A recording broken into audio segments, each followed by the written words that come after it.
Reboot chat. Chuck it in Bonic. Oh, I'm echoing Jeff through your thing.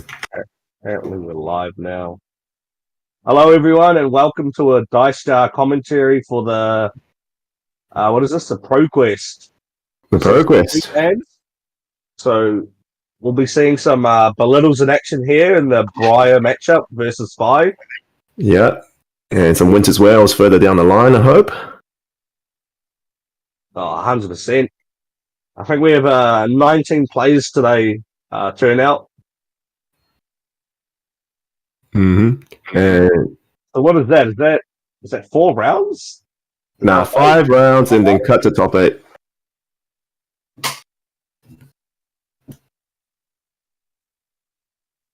Hopefully we see some spice today. You know, people might have been holding out some decks for the calling later on next month, but with the ban list changes, you know, now's the perfect opportunity to just throw it out there. Yeah, mate, your last go at it. I'm pretty excited to see what the gold foil is as well. I reckon Dunedin's due for a... Yeah. I reckon a suitable thematic one would be Code of Frost for Dunedin. You know, you go through all the effort, finally win a big event, and then get shafted. Oh, Code of Frost is a tech. Oh, it has go again. That's the main thing. So it turns out we got a repair. We must have had a repair because it was originally James Shirley, but like it's Elijah Hewlett. Unless it was just the layout from like a previous stream.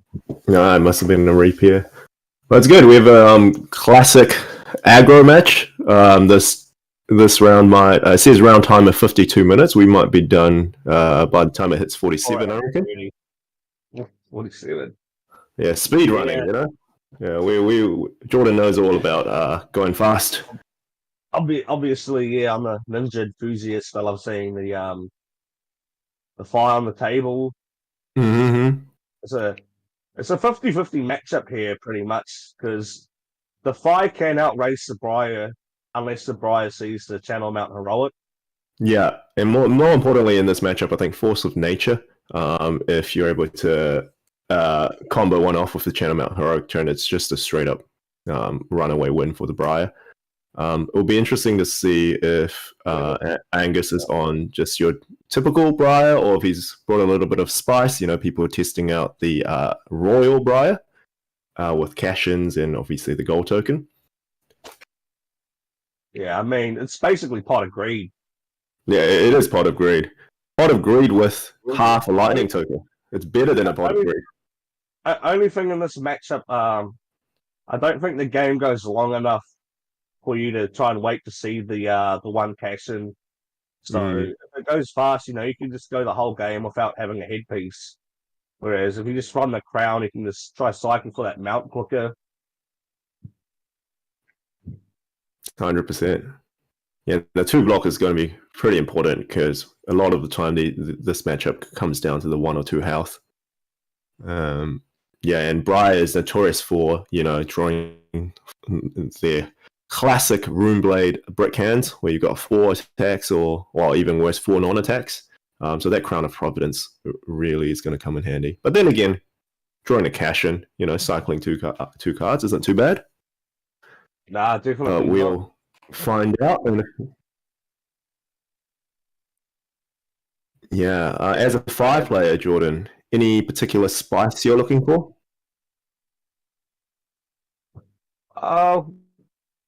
Not really with this old format. I expect it to just be, you know, the littles, Art of War turns. Looks like he is running the crown. Yeah, no cash and shenanigans here. Yeah, and he's on Spellbound Creepers as well, which is a little bit slower in the aggro matchup, but you will be able to have access to some more shenanigans. And also one block might come in handy. Yeah, just another one bit of health, like you said. These matchups can be pretty close. First thing you notice here is Elijah actually pitching a Fateful Scene. Fate's a defense rate, especially playing Fate and probably maybe as well as sinks. That's quite a lot of non-offensive cards to bring into Briar. Yeah, that is if we can assume he's playing both. He might just be playing the Fate over the Saints just so we can try and line up those Art of War draws a bit better. Yeah, it's a good point. And what do you think about his mask choice here? I know a lot of people like to play a Mask of Momentum into aggro because of how little they block. I think the Lynx is the right call here, just because the game's not going to go long enough to worry about the mask trigger multiple times over the game. Mm-hmm. And also, Briar has a decent amount of equipment with the creepers, the grass, and the crown to just block out the draw chain links. Of course, the Briar opens the Mount Heroic. Must be nice, eh? But it looks like he's got 2 non-attacks in hand, and one of them, I think it looks like another channel mount. So it's going to be a double channel mount turn.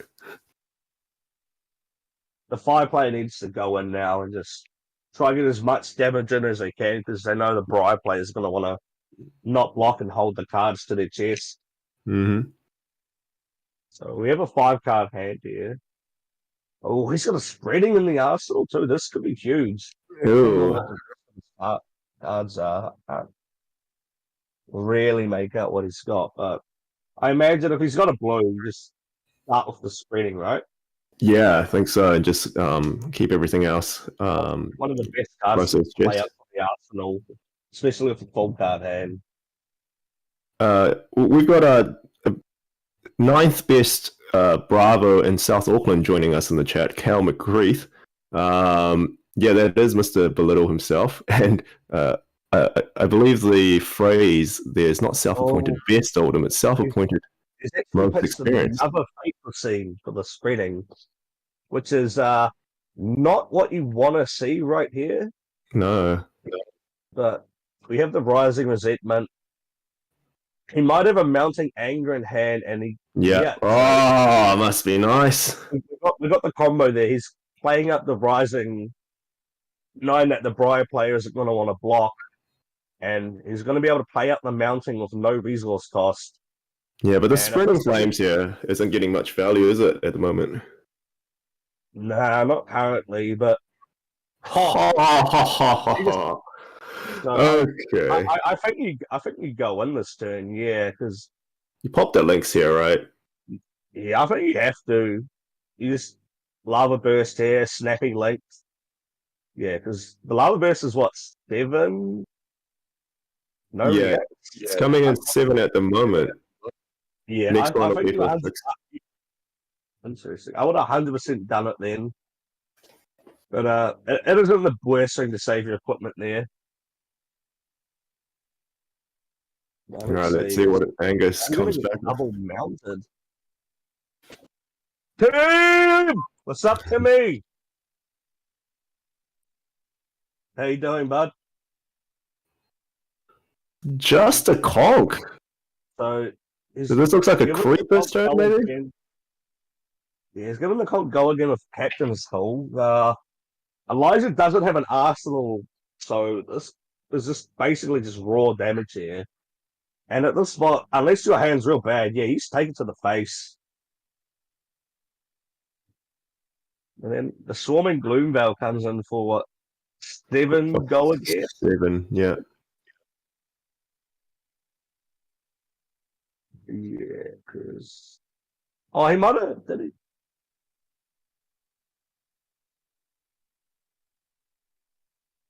It's just for 6, because he's only made the 1 embodiment of Earth this turn. Oh, okay. So he's got the defense check handy just to prevent a little bit of damage there. He doesn't choose to cycle his hand, so he must be happy with what he has.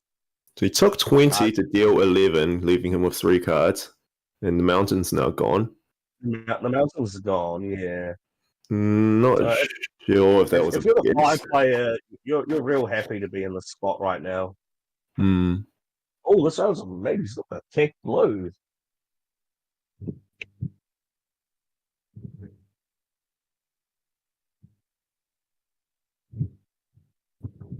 Angus electing to block 4 on a 3 here. Both on the sounds like me. Paying 1 to get back the bird in here. Chipping away with that beautiful cold foil bird. Yeah. What if he just got another lava burst? Comes in for 6. Is Elijah's just that good? Oh, now he's using the links. He's cracking the links now. He must have another lava burst in hand, and he just wants to go lava snap lava. Or that'll mean he could also just have another defense react, and he just wants to get some more damage, Arsenal, some defense react. Yeah, and he knows Briar's only coming back with 4 cards this turn, so he's not going to kill him. So he's relatively safe to do that. Yeah, the mount's gone, and the Briar players left with 3 cards on the Arsenal. That Tunic should have been to 2 last turn, right? And would have been going to 3 on the next turn. So, I'm actually surprised that Angus chose to play the Tunic in this matchup. I think a lot of Briar players playing into Fire would be playing the I'll be the Suffering Hail, Seeking at 1 arcane damage. Oh, yeah. It's a snatch before. So we got the combo here. If Briar has another non-attack action that they can just block this for 4 with, he'll be pretty happy with it. Just a clean block that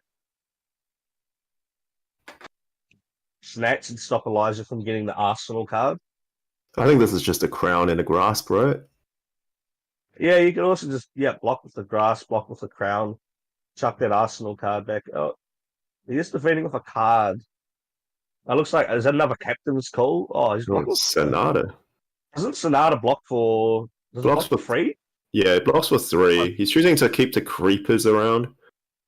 Does it block for 3 with the embodiment buff, or no? It blocks for 2 naturally. It's been a long time since I've seen that card. Yeah, he puts up a channel. The Fire player's in a really great spot here. You have tempo, you have the life lead. You are missing your 2 combo pieces, but we see he's doing another Fate for scene. I think he might regret playing the Fate the way this matchup's going there. More of a hindrance than helping him so far. Yeah, and he really has to push through this turn with the channel up again. Tunic's going to be up on 3 as well. I wouldn't be surprised to see Elijah Arsenal the Fate this turn, because he knows that there's going to be a few big attacks coming out next turn. And he still has the Furnace unblocked and the Shuko ready to block some on-hit triggers. But this is the 4-card hand, though, for Angus. But even if it's just 4 cards, the Mount can push out some crazy damage. Yeah. Elijah's hand looks like a Fateful Scene, a Brand with Cinderclaw, and can't quite see the last 2 in the back there.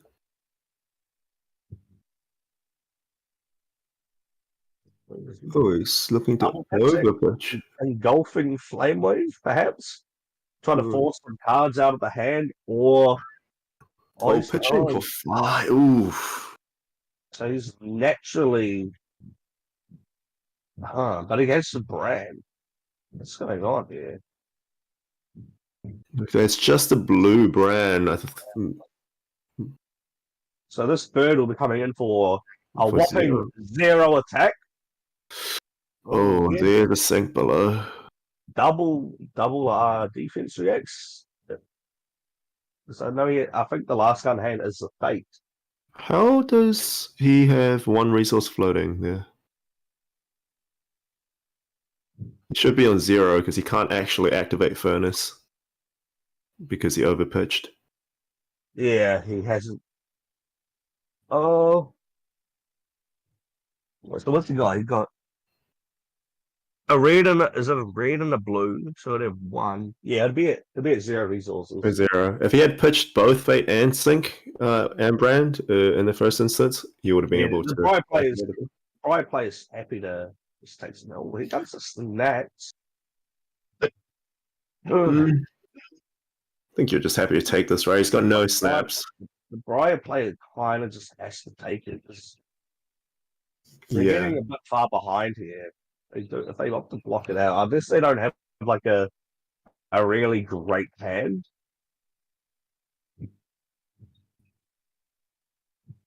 he's got no embodiment this turn as well, so it makes it a bit tough.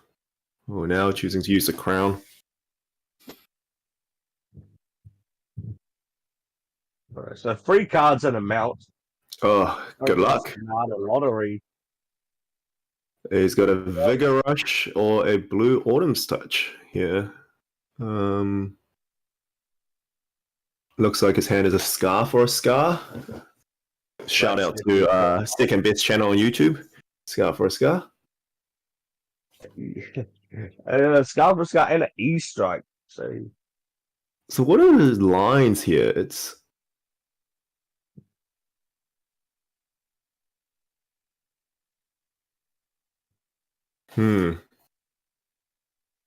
He's the Vigorous costs 1, right? Yeah, Vigor Rush costs 1. So his best line would be to play the Vigor Rush off the Tunic, Scarf or Scar, E Strike buff, and that's going to be coming in for. If he does, he wouldn't be able to play the E Strike though, because he only has Oh, yeah, of the 2 course. cards in hand. Yeah, so it is a bit tricky for him. The Scar is 7 go again, and then you can maybe go. Yeah, this is where the Snapdragon Scalers would have really come in handy, I think. And it is interesting that Angus chose to block away with his Captain's Call in the Crown there when he isn't actually going to be able to utilize his creepers for this game. A better block, I think, last turn could have been to block with the Crown, the Grasp, and the creepers, saving that last card in hand, which essentially would turn on the E Strike, or you with the E Strike with the Sonata and the Captain's Call be able to play E Strike, draw a card, and make the turn even wider. What you could do is play the Vigorous. Oh no, you have to play a non-attack, right, to get the lightning token again. Yeah, so he has no access to that, which is where the Snapdragon Scalers would have come in a lot more handy in the situation, because you could always E-Strike, draw a card, and snap it, depending on what you get. Potentially into... You don't want to just go Tunic, Vigorous, Scar, and then Arsenal the E-Strike, because... No, you would just pitch it for a Rosetta, yeah.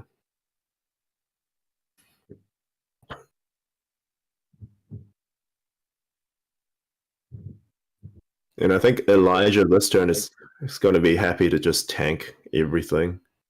It's as long as it's not lethal. He's got his opponent on 11. Every 4-card hand is going to be killing him. His life is quite high, where he is just straight chilling right now. Yeah, and he's still got 5 health left on his armor. So he's effectively, at 32 at the moment. Yeah. So the Sky just takes it. Yeah, no on hit to worry about. And then Elijah knows that he has a bigger rush and 1 unknown card to him. So he's going to throw up the E-Strike. Do you think he draws a card here, or do you think he goes go again? Next Rosetta. I think it's go again. Go again essentially is going to be 4 health, 4 damage, whereas buff is +2. And at how this game is playing, he's going to have to block with this Tunic over the next 2 turns, so it's not going to see 3 counters again. So he just wants to use a counter here. So this E-Strike is coming in for 8 currently. With the all-powerful Mount Heroic buff. Elijah actually looking like he's about to block, which there's been more blocking in this aggro matchup than usual. He is running quite a more mid-range defensive-orientated deck with the red defense reacts. Yeah. The good thing is 3 fates at the bottom, 1 sync gone, 1 sync at the bottom. Elijah is now only drawing into gas, barring 1 sync left in his deck. He is choosing to protect his life here. he might not be the happiest with his 4 card hand, where he's okay getting rid of some cards that he might not be able to get value out of. Mhm. So the life is evened out after that one turn. Mm. And we've got a 3 card fire hand with no mask. Is that a blue rising resentment? Blue starter, so the bro is actually cheering right now. Yeah. Yeah. Oh, it looks like a 4 blue hand, unless that last card is another snatch or something. Yeah, so he's just going to opt to Breaking point, baby. CNC. Break point. There's no Yeah, rupture. There's that's no nothing. rupture or card in the arsenal, so it's just a 1 for 5. Yeah, it's straight up. It's basically a critical strike right now. Yeah. And Angus Man, can easily present 13 damage. On the price, yeah, but depending on the price hand, yeah, you could just take this. It looks like he's got 2 lightning surges, which isn't going to be very helpful. Ooh.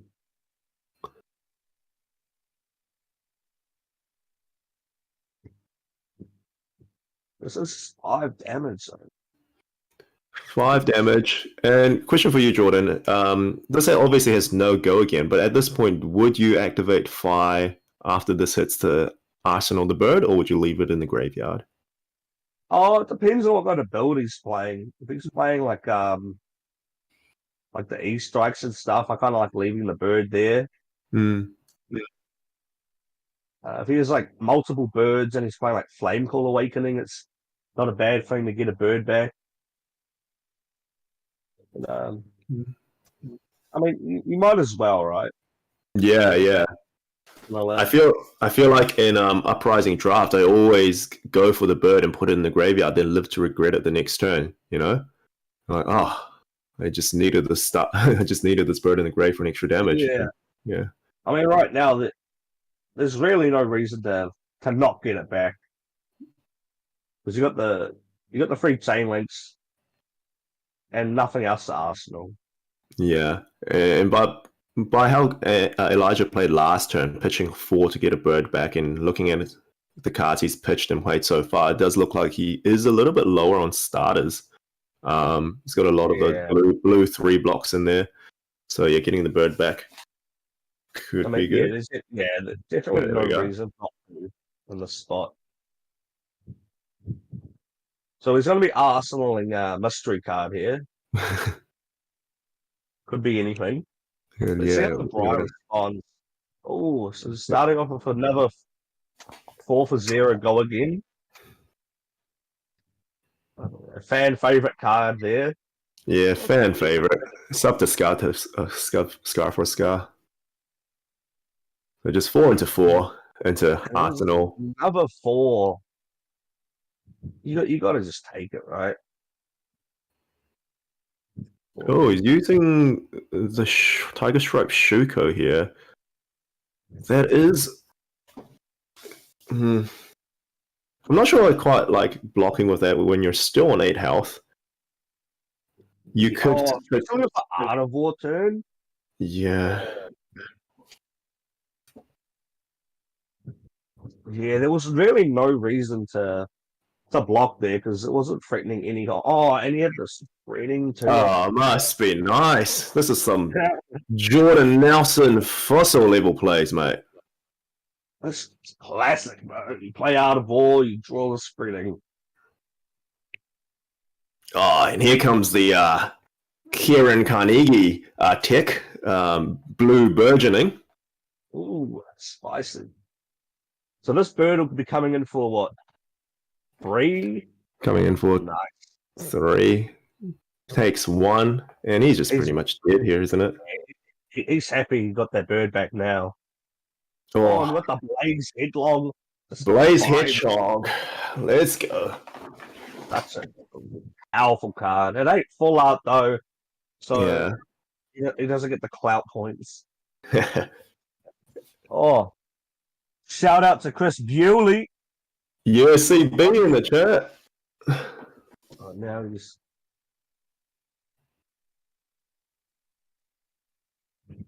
blocking 5 and He's going to block everything, go down to 4, go down to 1.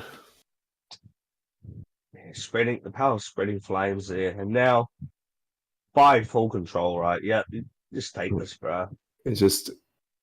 Oh, he got the Ronin, he got the E-Strike, he got another Art of War too. Take the 4. Take the 4. Who cares? You don't even need to look at your hand, just take it. The only consideration here is he gets an embodiment. Who cares? Yeah. Good night, Angus. See you at the bottom tables. Oh, he's starting off the E-Strike here. There's going to be E-Strike go again into E-Strike for 7. That's just guaranteed lethal. Has he got double E-Strike? Yeah. That's what it looked like. Might be blind. I am Asian. I mean, yeah, that's 11 damage right there, and the dude's only on 1.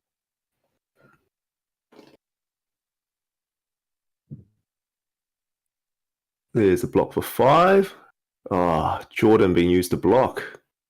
And it's been coming in for 7, so he needs a 4 block. And he's got it. He's just that good. Got it. Yeah, just that good. Now embodiment's down. No cards. I think win for early lunch. For saying again, and another Art of War. Did he shuffle his deck? Or we cycled that quickly? He did search through links. Yeah. That'd be why. Yeah.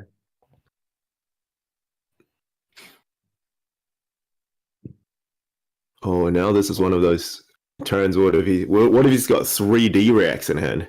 Pitches 3 for a bird for 0 into sword. Oh.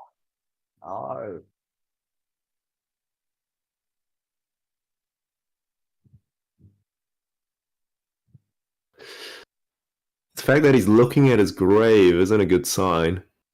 I think usually in this spot with your opponent on 1, it's a pretty straightforward line. Let's see if he has the starters. It's hard to tell what he has. But okay, there's a blue brand. Yeah, it doesn't matter how much it is. It's blue. Lethal here. Yeah, it's still lethal here. Everything's lethal.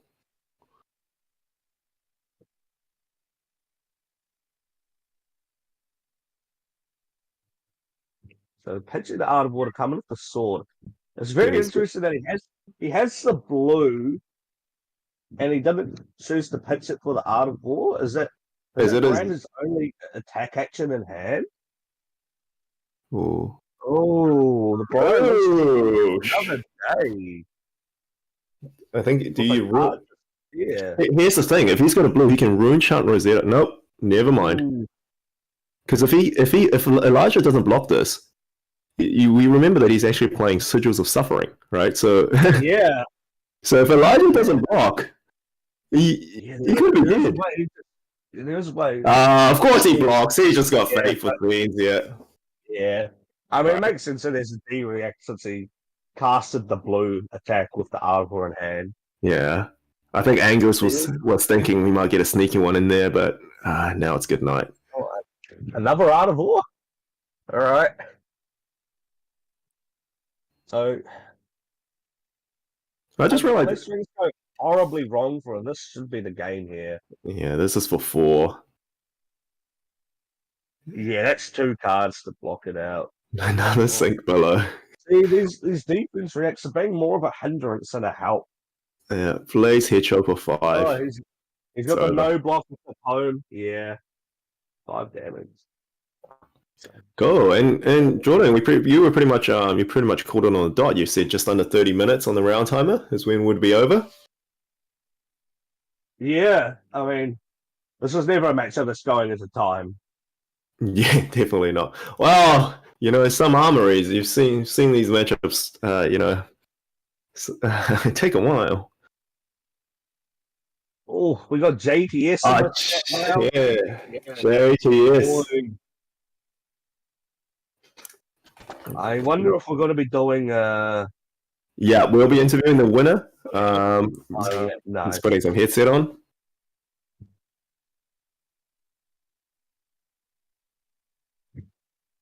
Hey, Elijah, buddy, how you doing?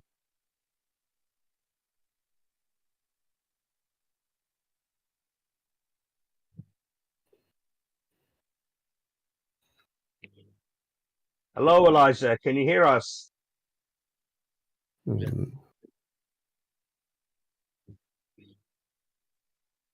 Yeah, we can hear you, Elijah. Congrats on the win, brother. Yeah, so take us through a bit of your thought process. I think in this game, one thing we were really interested in was keeping in the 6 defense reactions, and it did look like there was a couple of hands there that you might have regretted it. But yeah, take us through that.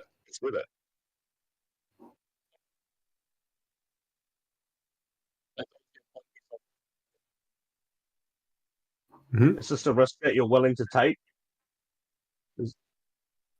The value of the 4 defense outweighs the clunkiness. I think so. I could be wrong, but that's my fault behind it.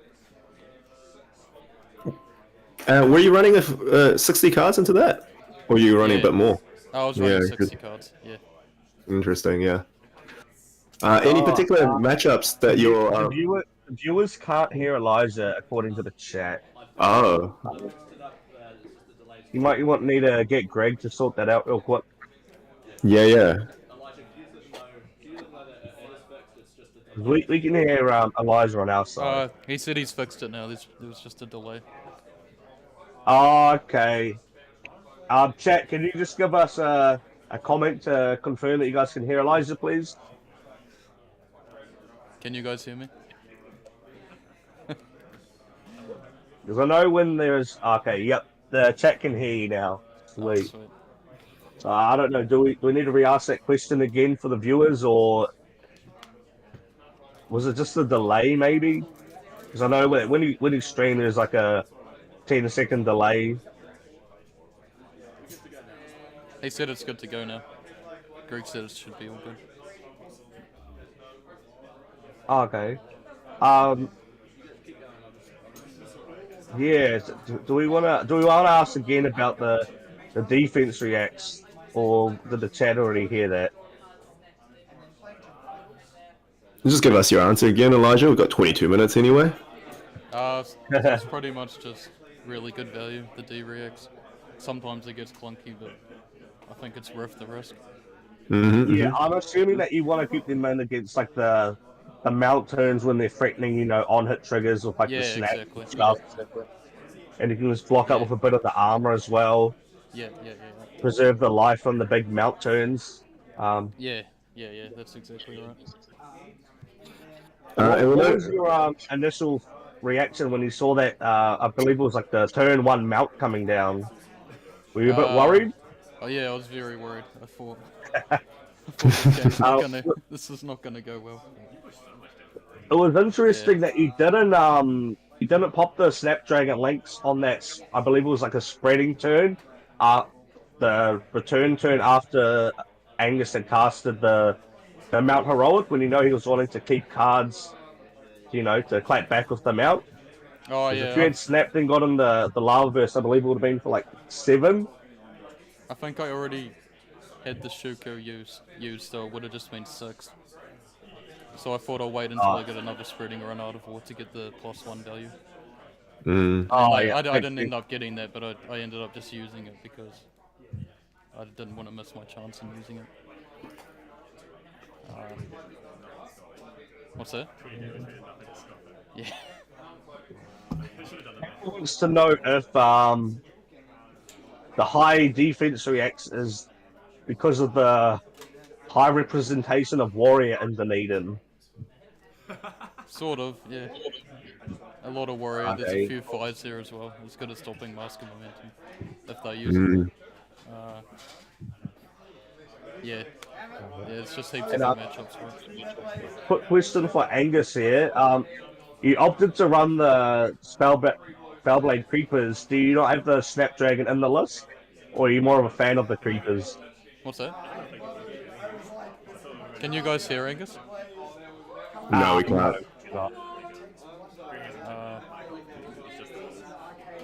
You should just be able to turn it on with that. I think I think so, yeah. we can hear him, but I think it might just be coming through your end. Can you hear me now? Yeah, man, we can hear you. He just turned his mic. So yeah, this list runs 21 blues, and I just think Creepers is nuts. I don't have Snapdragons on the list. Ah, okay. Interesting. A lot of blues there. Is that just to increase the consistency of the mount, obviously? I'm assuming a lot of those blues are just earths.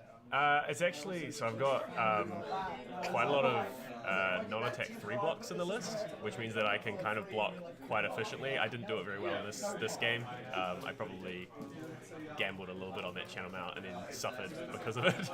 But Yeah. usually I think I'm supposed to go a little bit slower and get really efficient with my blocks, because I've got a lot of these 3 blocks, and they're also blues to just kind of like use in like sonatas or pump into like the Rosetta plus a rune chant, stuff like that.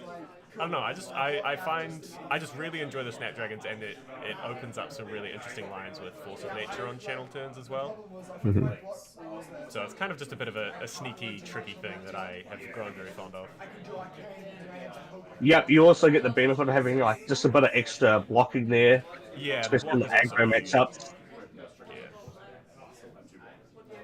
Coming in with a good 6 Oh, wow. block is nice. Yeah.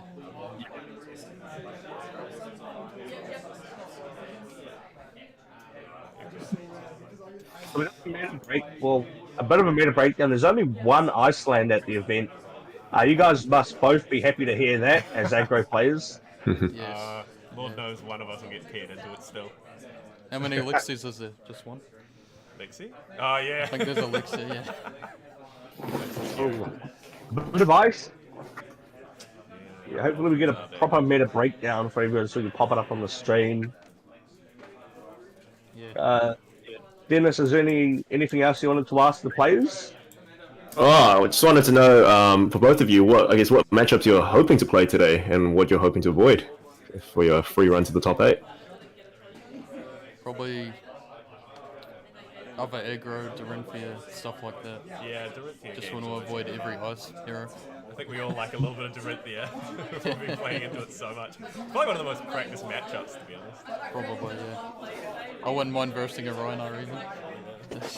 It's always a good one. Yeah, otherwise I don't know. I'm just whatever. Yeah, just not ice. Just not ice. Yeah. No. Yep, that's the classic aggro player answer there. Anything but the ice.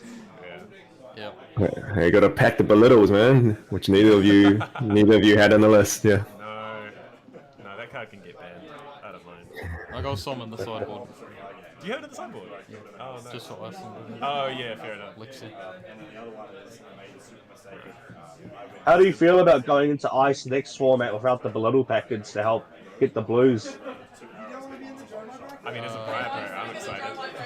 Because I just dodged all the bats. Against who? Ice Elixir? Icelander and Ice Icelander. Flexer, yeah. Just ice decks in general, yeah.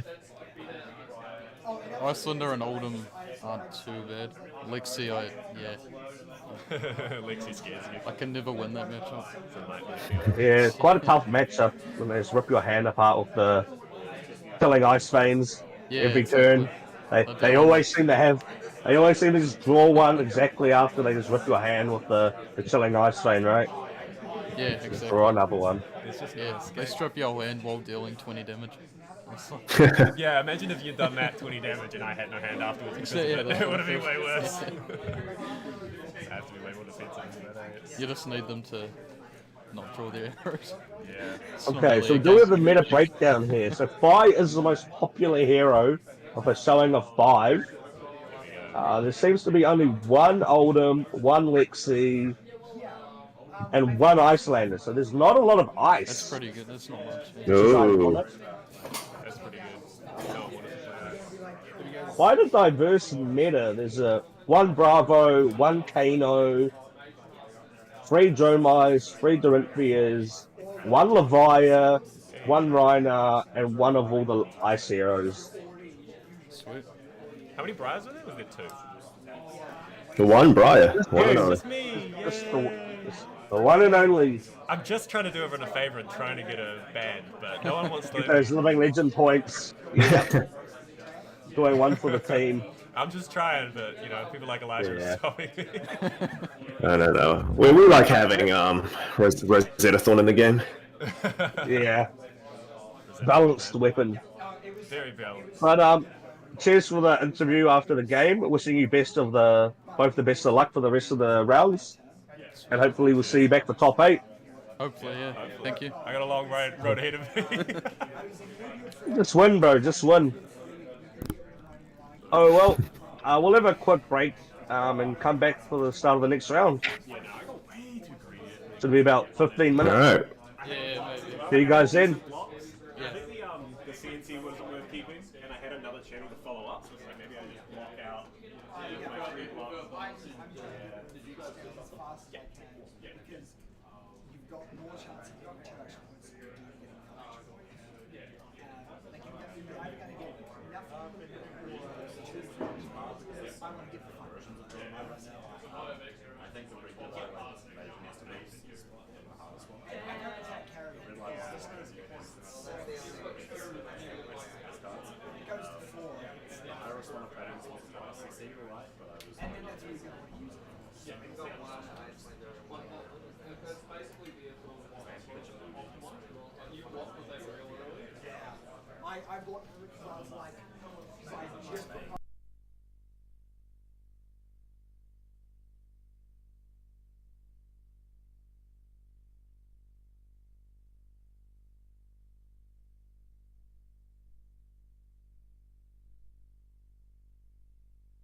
Hey guys, can you hear me all right?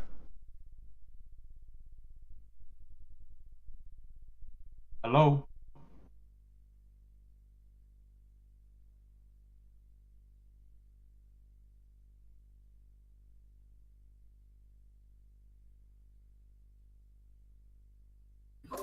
Yeah, I can hear you, mate. Sorry, I was just in another room.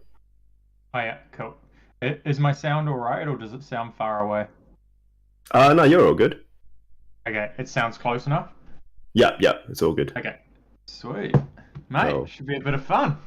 Yeah, well, let's see what we got. Well, I'm just gonna grab my stuff from my other room and be back. So,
All right. And we are back for round 2. Welcome. And for round 2, we got a very special guest.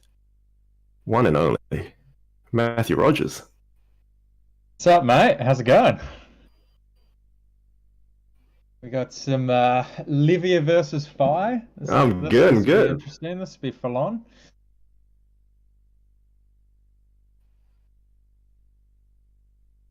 Yeah. Don't know what half of Livia's cards do, but we'll give it a crack. It's all right. They've been around for a little while. Is there a little bit of lag on the stream? Can you say something right now? Testing. Yeah, there seems to be a second or two between me and you. So when I talk, it lags for about a second before you hear it, I guess.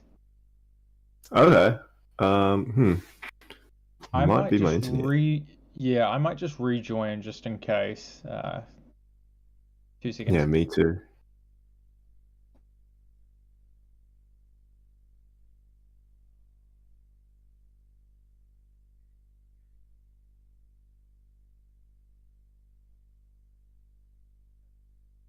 All right, and we're trying again. Okay, cool. Yeah. That already seems better. So I think we're good to go. Sweet. Oh, Claws Levia. Claws Levia. Okay. So do we think it's going to be a little bit more aggressive than usual? Yeah. I think it's going to be more setup because, like, I don't actually know if Claws means more aggressive or it means more setup, right? Yeah, I think maybe Claws is just the default option these days, isn't it? Is it? Okay. Yeah. Most of the Livias that I've played against aren't playing Claws. So Oh, well, there's that answers the question. It's a yellow Graveling Growl, so it's going to be pretty aggressive, I want to say. Yeah. Okay. Oh, this will be interesting. So from the Phi side of things, I guess the player's going to have to think a little bit about whether, like, how aggressive they want to go early, because then it allows the Livia player to just block and fill up their graveyard, or whether they kind of want to, like, tiptoe around and kind of dance around a little bit and then put the pressure on real hard mid game so that the Livia player, is in a position where it's awkward to block. Definitely. And good start here with the Scabbies rolling 5, but he is just going to turn that into a Claw. So it's probably just Claw into an attack. Yeah, for sure. Looks like Claw. Scabbies for Claw. It's not the best turn.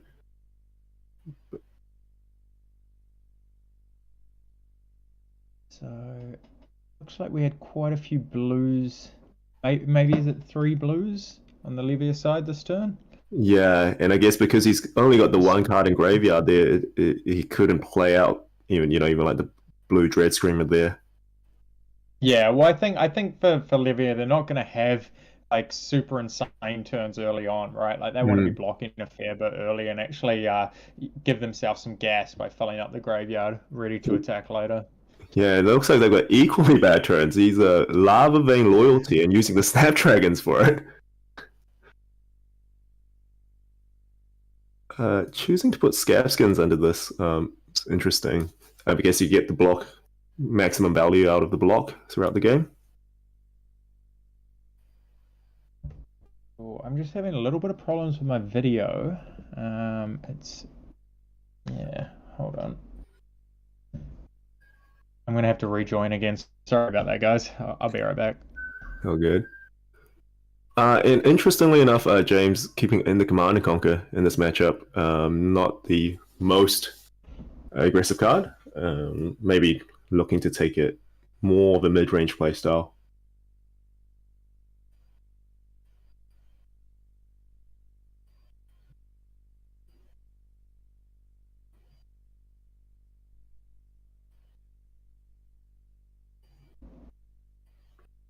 Tim pitching 2 Reckless Swings back-to-back turns. So if James notices that, he can be a little bit more, I guess, liberal with his life total later on in the game.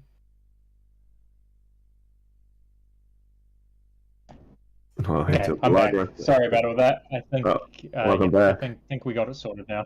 Yeah. All right, back in time to see some dice rolls. Yeah, we've got Art of War into Blood Rush Bellow, so it should be a good one. Into drawing another Art of War. One if he plays it out here or just turns that into Claw for 5.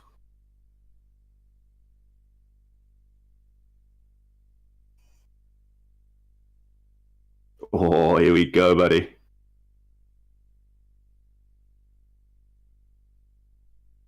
Gosh, I am having a few problems. I'm really sorry. My video just keeps lagging and I can't actually see what's going on.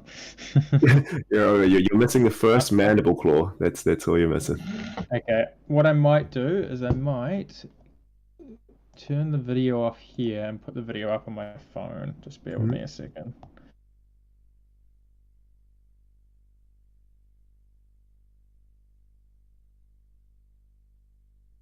Oh, ideal turn here. Claw into Boneyard Marauder. I believe that's the card. So that'll be coming in for 7, 8. No, it'll be coming in for 9 if both Art of Wars was go again. I believe. Apologies if the numbers are wrong. Not the you're not your premier brute player here. Alright, we're all sorted. So yeah, it looks like we got quite a bit of damage pushed through that turn. No, beautiful. You got a voice change in between. Oh, you know. Nice and crisp. Nice and crisp? Okay, this is better. Yeah. Go. Yeah, that setup was just lagging a little bit too much, so I switched it over, but we should be good now. Yeah, Tim being really aggressive with his armor blocks here, even though he's up 15 life, using the husk here already. And actually keeping the block up on the what is it, the Skull Crusher is actually quite important because the fire has so many 4 breakpoints with the mounting angers. Yeah, so he might regret that later on. Yeah, I wonder if he's just trying to leave his life quite high to sort of bait the Fi player into blocking first and give himself quite a bit of buffer, for if he misses a turn on the blood debt damage. But yeah. No, this is a card that's really good into Fi. This round's on me, baby. This round's on me. Roll Scab Skins. Okay, only 1 action point. So is that a I think what's a little bit harder for him is actually discarding cards to turn those claws on. So yeah, this is a Hungering Slaughterbeast. That's for 6, isn't it? In yellow. Was that 8? Oh, it changes. Doesn't even look. Just slams down his life total. Yeah, Fi just says, look, I don't have time to muck around. You're going to outvalue me if I muck around, so let's trade some damage. Yeah, and here's a 6-card hand. Link's still up, but everything's coming in for -1. This is going to hurt. This is going to be big. Ooh. Art of War turn. 6-card Art of War turn. Yeah, essentially negates that this round's on me. Yeah, so there is a 21-point life difference right now, but I think on average, a 6-card Art of War turn is probably like maybe 26 damage, I guess, or 26 points. So yeah. I think with the links up, he's always fetch for more damage. Yeah, it can get pretty ridiculous. These turns can get just crazy. What's happening? We've made it. Mr. Butcher joining us. We in time for some no blocks gaming. Oh, I love it, mate! What a treat! We got Butcher in here as well. So we're playing against a Fi versus Olivia. There hasn't been a huge amount of blocks from the Fi side. We're just taking damage and pounding it back. All right, I like it. That's Flesh and Blood at its finest form. Absolutely, 6-card Art of War turn here, so that the Fi player's really going for it. And you cracked the mask here, right? Oh no, you don't. You just got the lava burst. Yeah, already has it. Don't need to crack. Just too good. He's gonna really. You'd still crack it, wouldn't you? He's got no Snapdragon. Arsenal, the other lava burst. Oh yeah, that's good. And actually, I think Salt the Wound there would have been better value that turn. How many times it had hit? What a bad time for the Fi god to take a break, you know. Mm-hmm. Yeah, if our 5 player does play Salt the Wound, then yeah, could have gotten Salt the Wound there and Arsenal the Lava Burst. Yeah, he pitched one turn 0, so there's definitely one in his deck. Okay. And he's a Pulping Dominated for 6, which of course will give it go again. Yeah, so our Olivia player really wants to be threatening, lethal throughout this turn, and getting the 5 player into a point where he has to block, so that so that he can lean on his 15 life and not be threatened lethal back. He has already started. Block with the Command and Conquer and Mark of the Beast. Oh, turns of Blood Debt for the turn. Pretty good. Yeah. It's just coming in for 6, though. I think James will be okay to... looks like his hand is an E-Strike and something else. He blocks with Jordan. Does Mark of the Beast cost 2? Fuck. Yeah, banishes itself. I thought it was a 3-cost attack. Broken. So this is just going to be an E-Strike for 7 here, right? Yeah, it's either 7 or 5 draw a card. Always draw. Always draw. Always draw. Oh. Yeah. Always draw. I want to draw a card because a card is usually worth more than 3, whereas a plus 2 is 2, obviously. Yeah, you always draw because you can always crown a season. Oh, here we go. Blood Rush Bellow, baby. The big plays. He's got no resources, though. He's hoping to draw into a blue. No, always. Out of the cards. That's Olivia. No, it's red. Just all reds. Unlucky. Yeah, for the first 3 turns, Tim... His head is in his hands. He has found out, maybe for the first time, that there is variance with the Brute class. Oh, James going down to 4. He's got a 5-card hand here. Mask is 6. This might be the last. Does Olivia play the 2 damage defense reaction? Yes, there's 2 of those away. Yeah, he pitched 2 to the bottom, turn 1 and 2, so he might have a 3rd. But if James is pretty track of that, yeah, he's pretty safe for the game to be on 3. Yeah. Oh, the Art of War. This is gonna be a monster turn. Oh, he's got Lava Burst too. Oh, one was gonna banish. He's banishing the Lava Burst. I think Flame causes more damage unless he draws the 3rd Phoenix Flame. Unlucky. Flame calls insane here. Cracks the boss. Yeah, he's like, I'm gonna do you a lot more than lethal. This is this is a rough one. Good Lava Boost. Yeah, this one looks a bit over. His deck is last weekend, the last hurrah fight with Belittle. And then goodbye. Yeah, you can easily threaten lethal 20 times over here, right? Yeah, he's got Flame Call. Oh, yeah. Flame Call, Search, add back. Oh, big damage. Thing is, even if Tim blocks out, he's going to die on his own turn to Blood Debt. Yeah, so Tim wants to end up in a spot, ideally, where he has his Arsenal and 2 cards left. So he's hoping that less than 15 damage will come across from this point. Well, then he has to keep 2 cards so he can try and banish a Blood Debt card. There's 12 damage on the board already that he has info to. So, wishful thinking. It's a hard ask. Well, make that a 16. It's 15. Yeah, 16. Yep. So if it's Mark of the Beast in his arsenal, then maybe he can do it. Yeah, there's already 2 in the banish, so it's a little bit resigned. He's gonna banish a big cost. I guess most of his attacks are fine if they banish a card from the graveyard. So, like, as long as he keeps 1 card and the Arsenal card is an attack, then he might be able to survive. He just won't be able to threaten enough damage to keep surviving. Flame for 3. I think it's 2, right? Next one's 3. Oh, yeah, of course. Yeah. Math. All reds off his Blood Rush. Unlucky.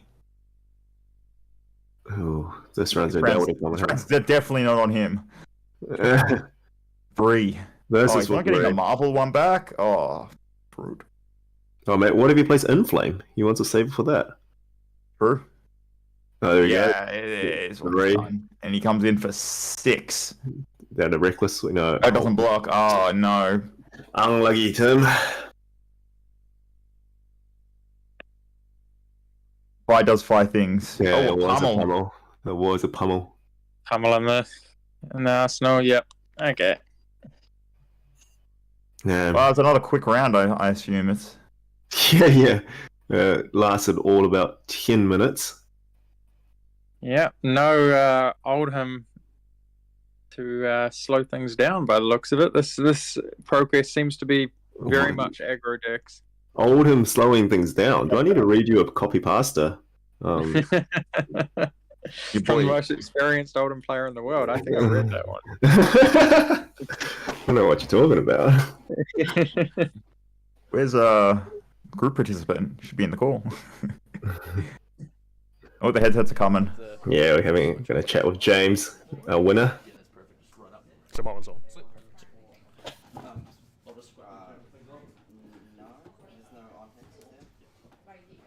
Should be able to hear you now. Maybe. Hey, James, how you doing?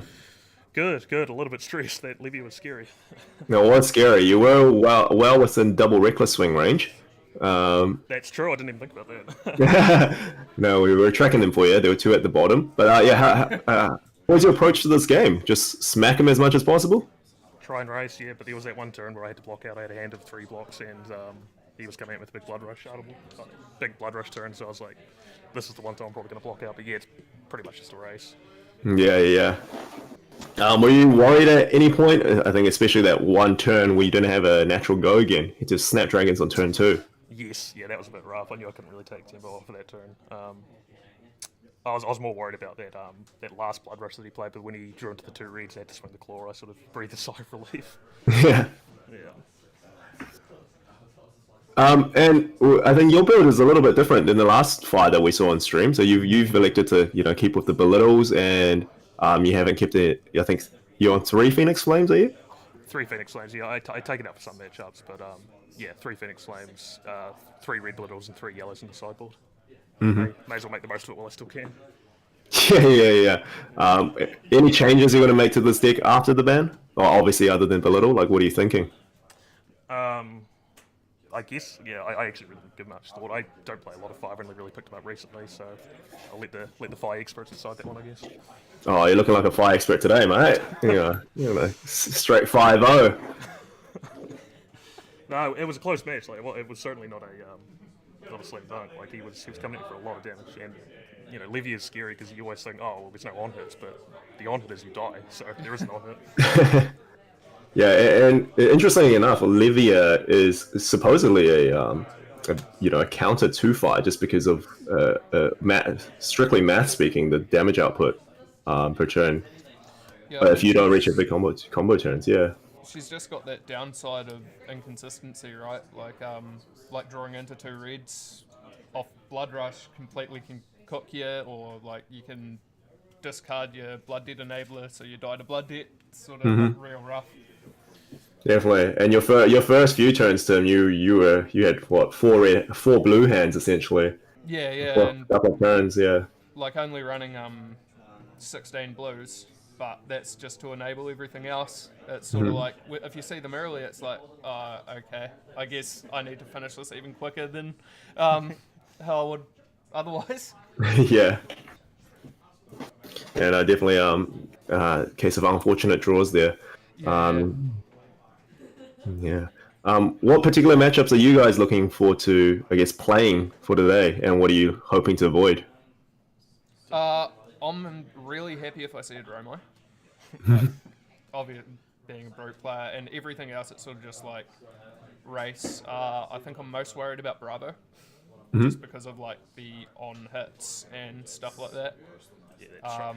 And then, yeah, I guess Guardian in general, because Oldham pretty much just blocks out and says, lol, you died of Blood Debt. Well, you've only got one of each Guardian today, so you're in luck. How about you, James? Anything but the mirror, to be honest. I hate the mirror of the vengeance. But yeah, I mean, Dromize would be nice, obviously. And yeah, I guess Bravo can be scary. I haven't actually done much into the Bravo matchup, but I guess it can be scary if you don't get your defense reactions at the right time. So you are running D-Rex in the list? You've just cited them out for this matchup, have you? Yeah, I've got Sinks and Fates in the sideboard, but Nice. run them into this, Cool. All right, Matt and Nick, do you guys have any questions for our duelists?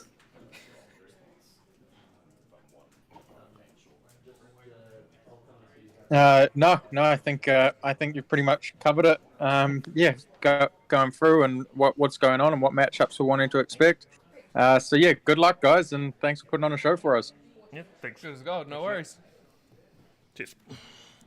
Alrighty, and now we've got a 32 minutes before the time ends, so we're not gonna bore you by bantering for 32 minutes. So I think we'll go for an early lunch and catch everyone back here soon. Cool. Cheers, guys.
We're back. Round 3.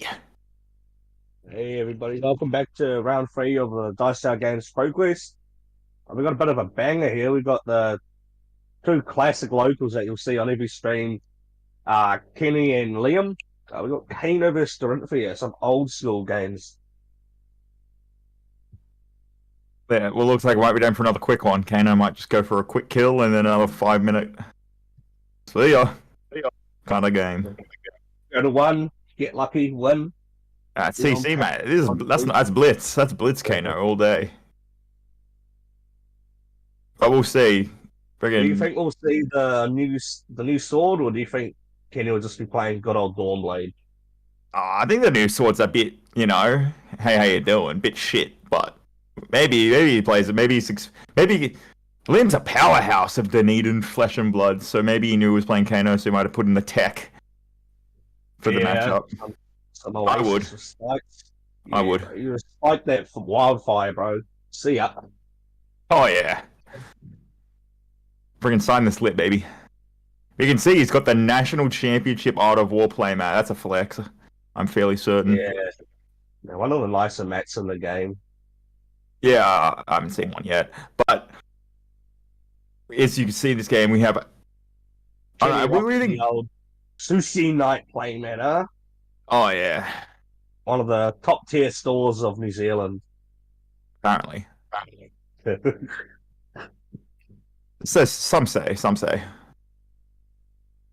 Friggin' caffeinated dragon or whatever it's called. I don't know which one that is. Yeah, there's some one with dragon in its name. I don't know.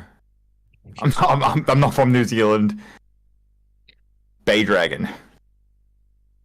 Oh, Bay Dragon. Yeah.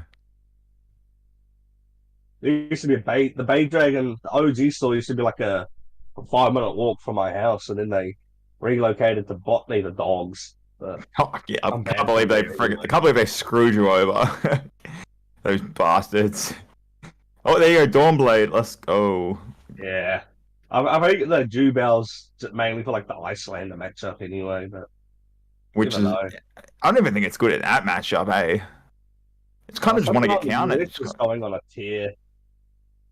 Oh, well, if JTS says it, then I gotta say. Oh, look at that! He's got the gun hand. He's got the gun hand. Iron Song Determination and Supremacy. Oh, damn! Some people are just built different, just the off the top Sonic Boom. Huge. 29 anymore. Just 2. Oh god, this guy's a beast. The red spindle off the top. Man, that could be the game right here. Spindle's such a powerful card, man. Being able to set up what you draw. Oh yeah, not bad. And again, he only took 4, so not bad. But he lost his combo. Oh, another Supremacy. Jeez. It's holding it. It's holding it. I respect that. Yeah, get the double block here.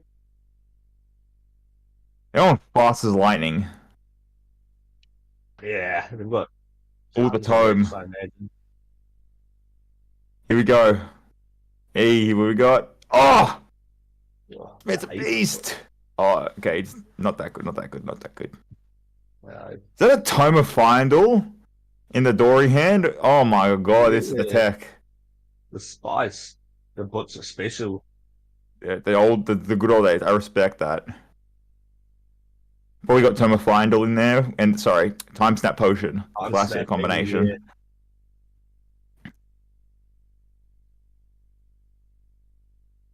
He's in the tank here. Not that threatening because he doesn't have any more action points. Yeah, he's got a card in hand. He's got an arsenal up. Dang. It's going to be the double Supremacy pump. Good play, though. That's, yeah. I mean, good game, like you said. It's always scary against Kano. You tap out, they wildfire you, and it's just like, see ya. Yeah.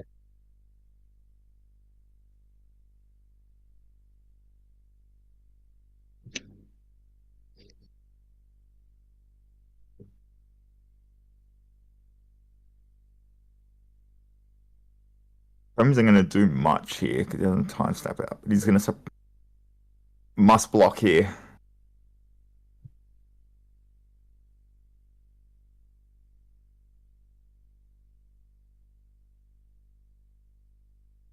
We've got 3 cards out. Double swell tidings. Oh, okay, that's from hand. No. Never mind. I was going to say it's going to be big. All right, just 3. Building right here. Yeah. I'll be fine just taking this. Yeah, he's got spoils. He's got spoils and supremacy, and he's got irons. He had it. Yeah, yeah, he had a singing. He had a singing. Not anymore. Not anymore. Yeah, singing. Is that a? Ah. What is that? Spoils of war. Well, nah, the card he puts. I know spoils. It's precision press. It's like just another go against spell. Blocking 8. Oh, we got him blocking with the wildfire. Oh, What? Oh, it's 7. Oh, big boy, huge. That's the first time I've seen Iron Song Pride not be completely terrible. I'm freaking hyped on that now. huge. Oh, and he's gonna draw the time snap +1. Oh no. Damage in there. Oh god, and he draws glistening. Far out. This is gonna be big. Yeah. The storm lane's just gonna keep snowballing from here. Epot pass. Oh, That's not wrong. Not the glistening. The iron song. it's a problem. I think Liam would just throw his whole hand here and be like, okay, next turn. Still probably going. Well, it's kind of yeah, because you can see and see him as well. Because I'm pretty sure you have to just give him all your cards here. So how much is the storm lane coming in for? Like 5. It's 5. just Glistening doesn't buff.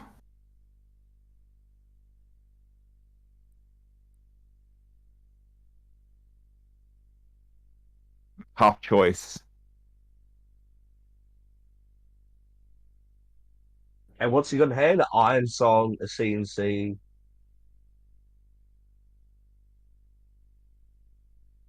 And yeah, I don't know the other one. Here's where you come with a CNC. Boom, kill that arsenal. It's probably friggin' wildfire, that cheeky bugger. Oh, he had all reds. Unlucky.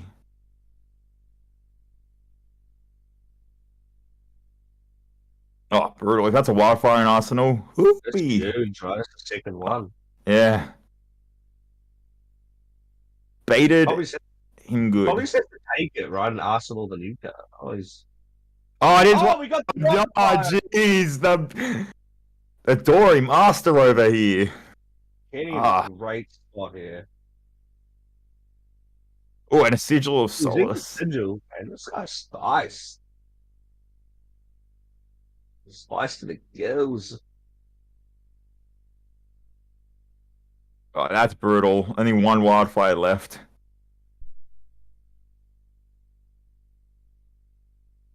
Okay, he wants to get that time snap going. Yeah. I love that card. The Liam's deck is bling with a random non-foil Metacarpus. What's he doing?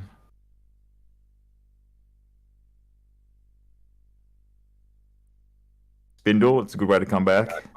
Try and dig for the last copy of Wildfire here. Smart.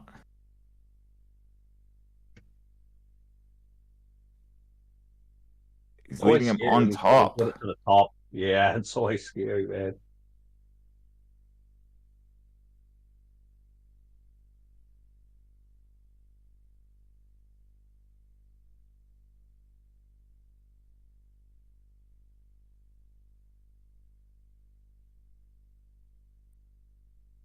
But with 3 on Tunic, it's always like, man, he's got the Oasis in Arsenal. Give me a break, you know? Oh, gotcha. Thanks for life. Arsenal, the Iron Song Pride. Ooh, I.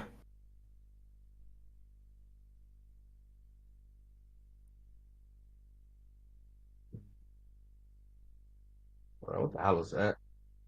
It's just on blue. Nothing card. There's the 3rd Singing Steel Blade. Just gonna get rid of it? Alright. Which is interesting because he's been blocking. Liam has been blocking, so that singing would get value.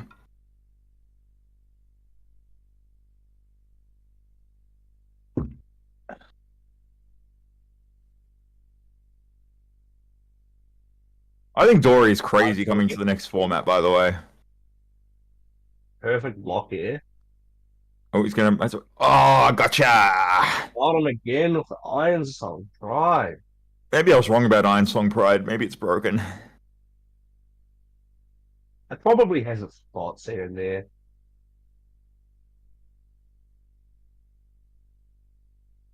Only issue with it is that if that was just Iron Song response or any buff card, it just accomplishes the same thing.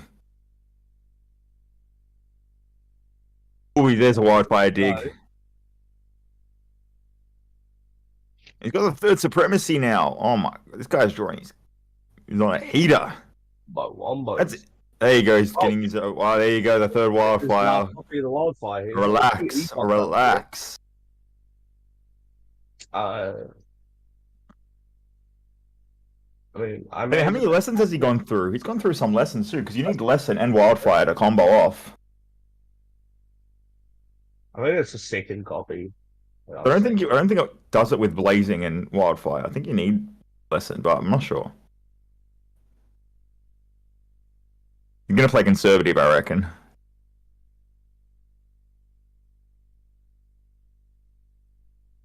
Alright, does Liam just go for it? Does he have all blues?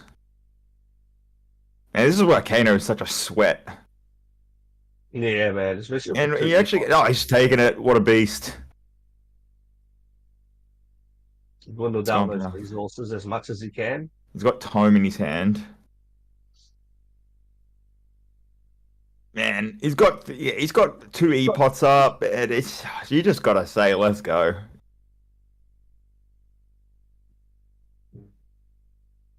Oh, he's got a Tome in his arsenal? That'd be mad. Oh, that's a lot of blues. Alright, Voltic Bolt. Right. Just, that's a lot of reds. Or just take it. He's baiting you. Oh no!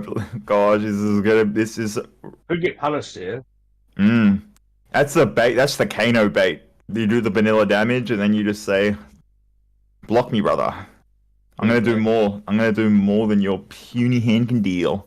Popping the time snap. Solid. Oh, he's got all reds. Oh no, he's just going for it here. You kind of have to, right? Oh yeah. Yeah.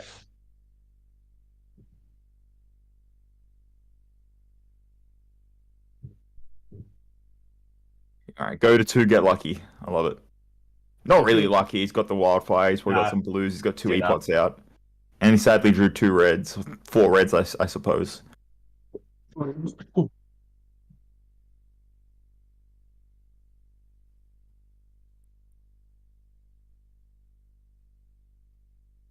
Funny though, even at 27 life, you don't feel safe, do you? Not when you have all reds and then you know they've got wildfire with 2 E-pots. Rough. What's he got? Has he got all reds? That'd be unfortunate. No, He's going for it. Oh, that's not bad actually. That's not bad. That off the top. Because that wildfire's gonna buff it up real good. Yeah, just the being a 0 cost is huge. Oh, jeez. No, not the. Oh, if you had deja vu, that'd be sick. The Ragamuffins combo. Oh, I think he drew another red. That would not be good. Oh, it's wildfire. Whoa, how do you know? Oh, it's a blue. Okay. Okay, well, he's still. Yeah, this ain't. He's still off the top. He's still off the top here. I don't think this will be enough, right? Alright, yep, another red. I mean, if it's blazing, maybe? So the zap comes in for how much? Like 6 now? It did 5, so it's 7. 7 with the no. How it? That's blazing his game. Blazing his game. Oh! Well, the wizard. There it This is. one has shoes. Let's go.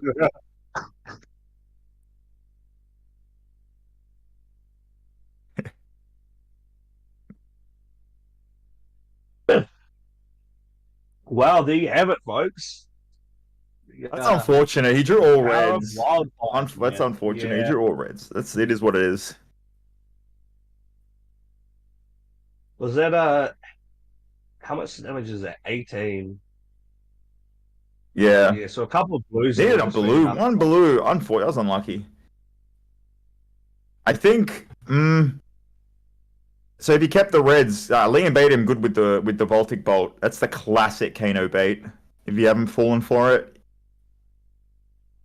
you hit him with the vanilla. Hope they arcane barrier, and then you just get him with a wildfire because it's mathematically more damage if they block out the Baltic Bolt. How huge was seeing that zap off the top?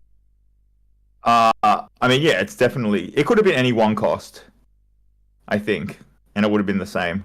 But because their deck is full of one costs and zero costs, Yeah. so like, because that's the way the combo goes. If you have ones and zeros, that's what you want to get off the top blind because you can pay for it. Oh, we have our winner, the wizard, How's it going? Liam. Yeah, I think. Yeah, am I there? Is it good? How you Yeah, doing, we can Liam? hear you. On Yeah, the not win? bad. Yeah, it's going pretty Did well you so far, combo actually. to seal the deal? Yeah, that's kind of the goal of the deck. Just flip the zero cost one and deal 32. Unfortunate for Kenny there, seeing a handful of reds on the big combo off turn, not We being were able to saying lessen the damage. I was in real trouble if he has two blues that hand, because then he can like block my turn, block his turn, and like I'm on two, so I don't have life to work with anymore. Just sits there holding cards. That's the way it goes, Kano. Sometimes just go to one and get lucky. It is what it is. Yeah. Well, I last minute switched off Oldham when I heard the commentators were all the best Oldham players in the world, so can't judge me for that one. I don't know. Dagan White's not here, but That's true. He's pretty good, eh? Anyway, all these games are going so quickly. Lip, this is maybe the last ProQuest stream. You've been tearing up these ProQuest, these skirmishes that everyone's been commentating. Is it your time again? Oh, I hope so. Got to take down the reigning champ Elijah though. He's Dunedin's best on fight, and when there's a ninja in the meta, he's the one to beat. All right. The gauntlet has been cast. Yeah, you'll see how it goes, eh? All right. Seeing as we haven't seen anything, can you tell us about your deck, your techs, and all this and that? We saw the tome. That was the hot tech. Decided to just run Time Snap and Tome. Time Snap Tome classic combo. Is that just because it's really good? That and it just allows me to block more cards and just draw Yeah. full hand. The nice thing about Kenny's list that's been getting a lot of people, I think, is the attack actions, because like a lot of Duranthes are off them now. So We were turn versus me as well, yeah. Yeah, we were popping off when the well, Command & Conquer killed the wildfire. That was sick. Yeah. That's like really hard yeah, to block around. he got through two of the wildfires, and then it's just that lucky third time's the charm, eh? The third wildfire got it. Yeah.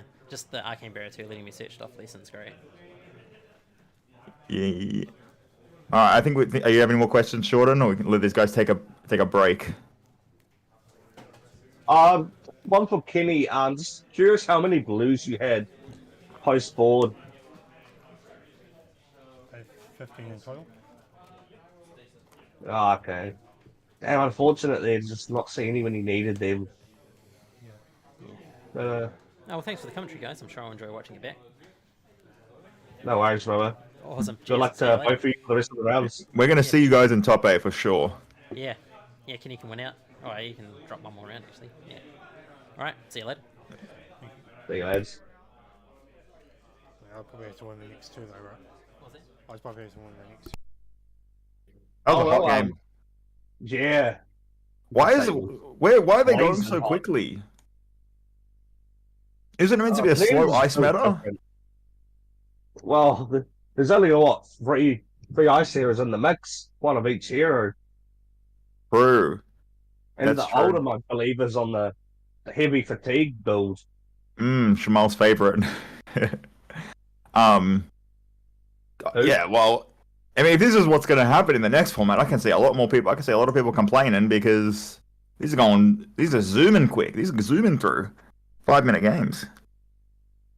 Yeah, well, as an aggro player, I'm all here for it.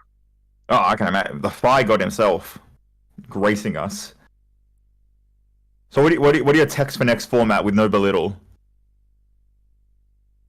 I don't really know. I was trying a lot of different things. Mm-hmm, Because mm-hmm. you actually open up a lot of spots without the belittle minimalism package. Yeah, but are they? Like five, They're not better five spots, spots are they? are they?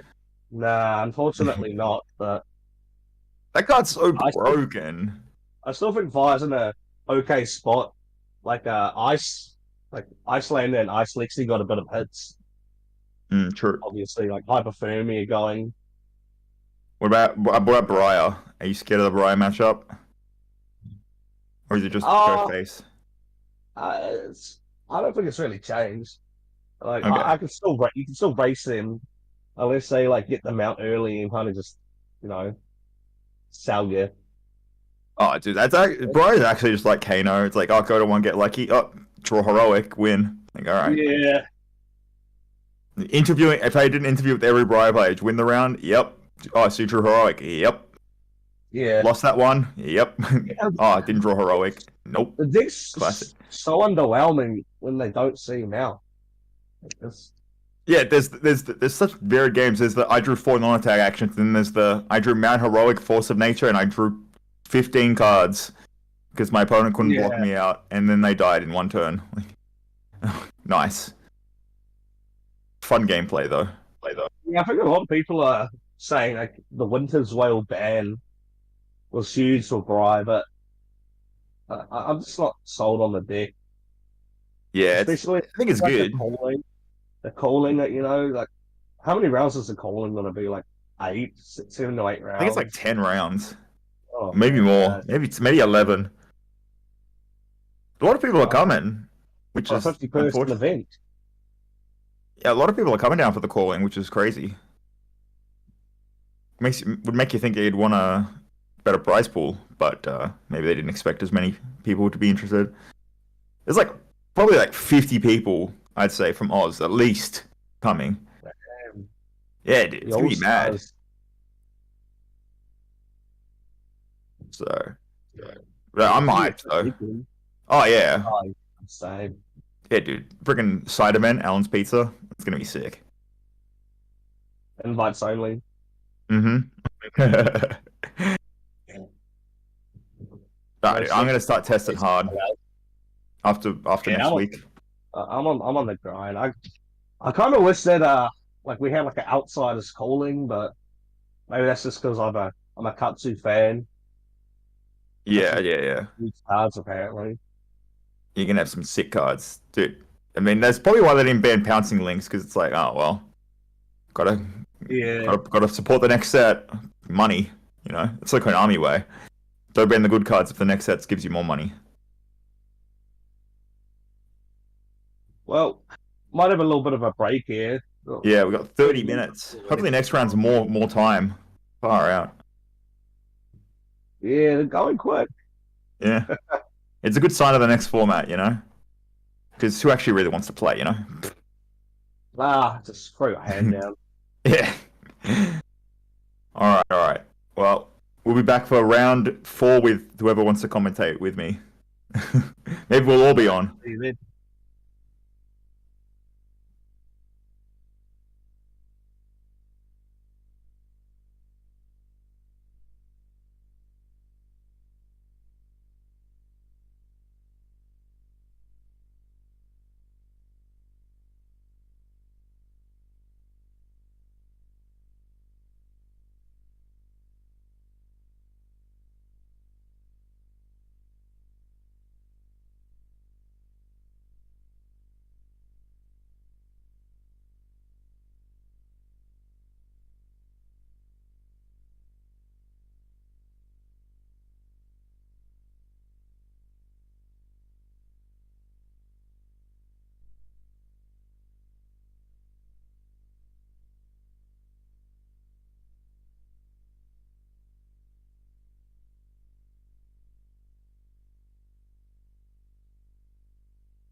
back with another round.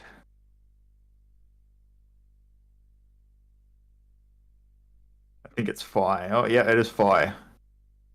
For round 4. I think they EXO these guys.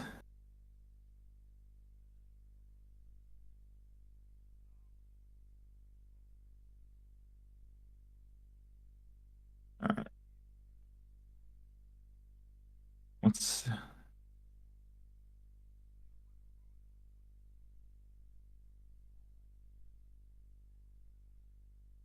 Leave me in suspense. What is this hero? What do we got?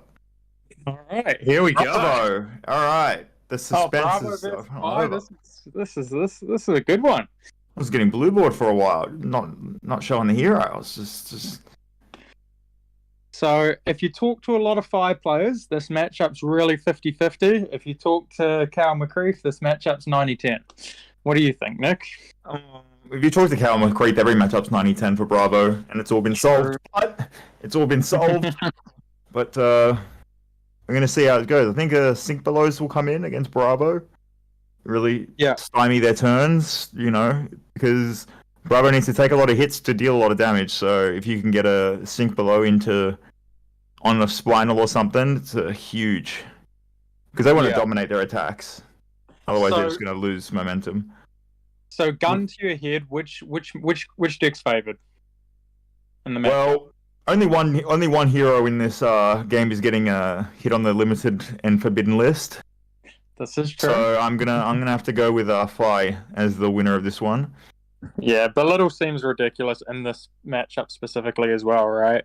So I mean, E-Pot and 3 damage off a card. That's good against a lot of decks. So fair the enough. reason it's getting banned.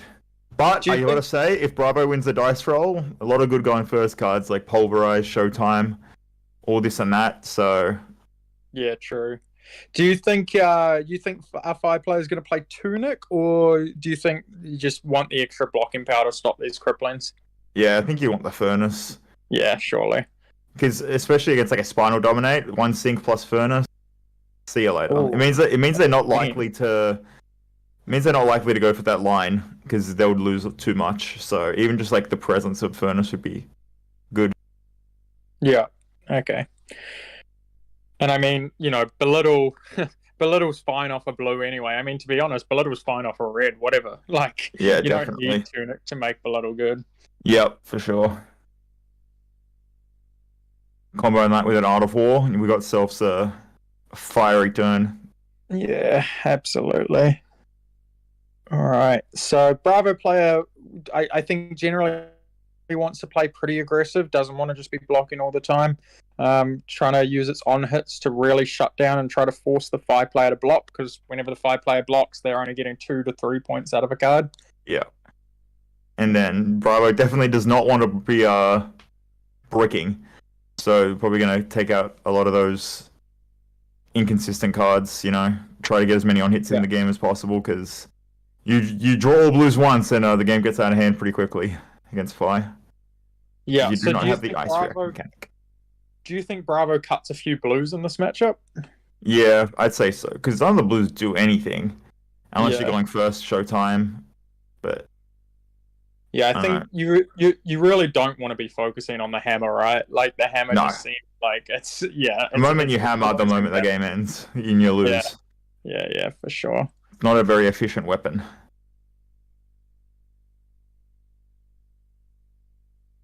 He's getting a good shuffle going. Good start to the game, actually remembering to put the Phoenix Flame in the grave. Yep, that one's always helpful. And quite a few Phi players have been talking about that they take out some number. Some people even saying all 3 Art of Wars versus Bravo. What do you think about that? I don't know.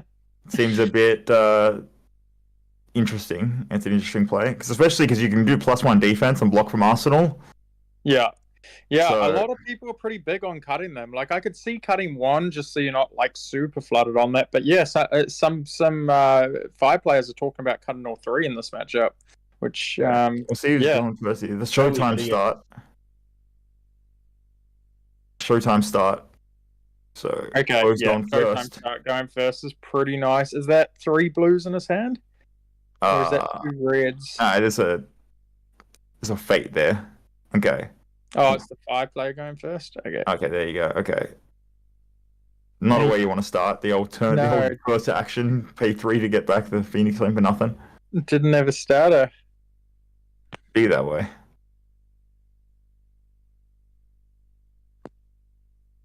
He still wants to get some cards off him by the looks. At least James didn't ask any blocks on the 0 attack. Yeah. That's just BM. Check that. People got left with a Fate for scene in hand. Now Bo's got a Spinal off the draw. Huge. Oh yeah, Spinal's a good way to start. From nothing Spinal to something. Arsenal Fate for scene if he's got 2 blues. Ooh, blessing. Right. Draw blue. He did it. Oh no, it was. Was it other red? It was a blessing, man. I do not like blessing. Yeah, I hate that card so much. He did draw another blue. He drew the other Showtime. Yeah. So yeah, it's put him in an interesting spot. So if he doesn't make the Seismic here, he can actually cast the Spinal, but he has to pitch away the Fate the same. But if he's making the Seismic, putting himself in basically a hammer path spot.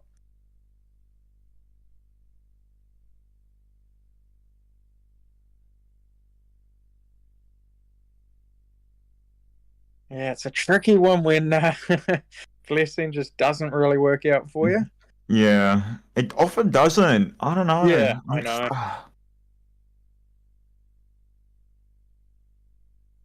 It's like, do you really want to extend the game by gaining life? I mean, it depends. I think the what longer the game is, goes, right? yeah. Like if you want to eventually fatigue them or try to like beat them with a bunch of blues, like when they have a bunch of blues, then sure. But I don't think Bravo is very good at doing that against Fi.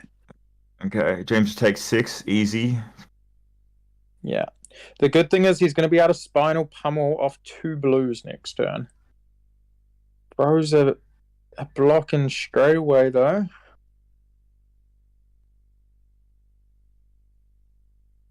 Well, at least Bo in the next turn, they're going to be able to Spinal plus pummel. That's because of the Seismic Surge, so that's a good swing back. But they're thinking here.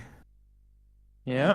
Maybe this is a way. Maybe this is a time to block the equip. Maybe, unless you want to save that. Unless their strat's just to save it for the snatch and snatch alone, which I respect. Yeah. Mounting Anger is a pretty decent card. Yeah. You do have a bit of equip, but yeah, if you block 4... Oh, the E-Strike! Okay, Banish. Yeah, that is big. Yeah, so we got quite a big chain here. So this is going to be able to bring back the Flame as well, and you're going to be able to E-Strike the Flame, or just attack with it and E-Strike the other card. Yeah, and then draw. Yeah. I think you do want the Phoenix Flame in the grave, so... Yeah, I think so. I mean, I guess it somewhat depends on how many Flame Call Awakenings you're playing, but yeah. Draw, standard. Oh, I drew Snatch! Oh, this is hot. Huge. That is so hot. He still has all of his equips, though, so I don't think you want to break Snapdragon for it just yet. No, definitely not. Okay. Still, that's a big turn. That's a 14 damage turn. Yeah, and Arsenalina Snatch at the end. Cards. Yeah. Alright. What are they gonna get? They're gonna gain 3. Oh, gain 3 life. But that is not good. That's not good to see. And the yellow, I don't like that. But it looks like James's turn might just completely be shut down because of a Spinal plus Pummel. A classic combination. Unless they want to just dominate Spinal, but then you're just dead to a sink below. Yeah, he's still got all of his equips. I think you got to go for the Pummel line here. So I'm not sure if it was dominant or not, but we'll know real quick. We'll know real quick. So. But yeah, it's very face up to the opponent either way because he didn't make a Seismic Surge. Yeah. Although it's quite nice sometimes to not make a Seismic Surge in these spots, even if you don't have Pummel. Yeah. Because you see that? See, but Pummel's going to get pummeled here. Did we dominate or are we pummeling? No, it's dominate. No, that is why the Flame Scale Furnace is just critical. Yeah, that is very critical there. And now James knows that Bo's drawing two reds and a yellow, and that is not where you want to be.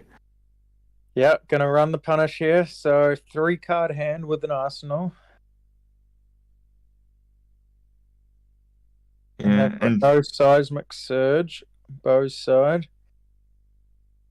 And So, seismic isn't there anymore, so the you can't get that efficient choke slam out. yeah, you've got the pummel though, right? 2 blues, choke slam, and a pummel is quite nice.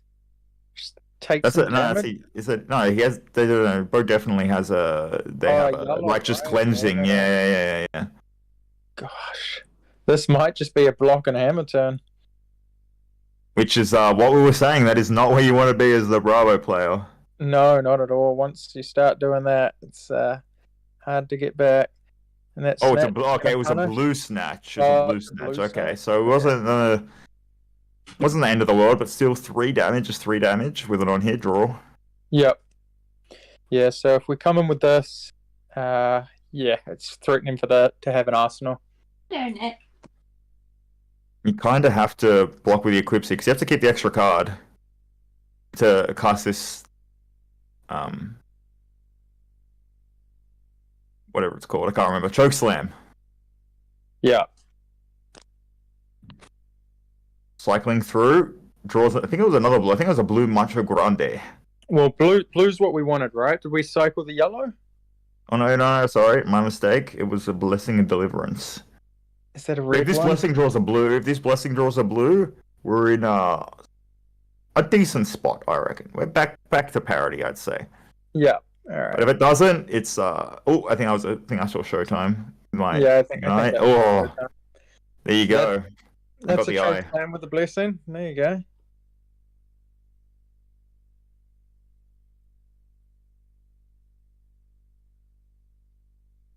Chokeslam. That was one of my favorite cards. Chokeslam. One of the best cards against Fire. Yeah, it really does put some pressure on, right? Like this choke slam is like 10 plus points a lot of the time for 4 effectively, so they kind of have to block it.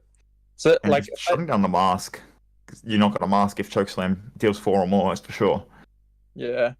And look at that, taking 6. Yeah, that spreading flames also is affected. Yeah, so he's taking 6, and then like he'll most likely lose at least 1 off the Phoenix Flame. So that's 7. If you lose There's a sink and a fate. That's a sink and a fate in hand. Which, if you want to be a proactive gamer, it's not where you want to. It's not what you want to see. But it's good to get the filtering.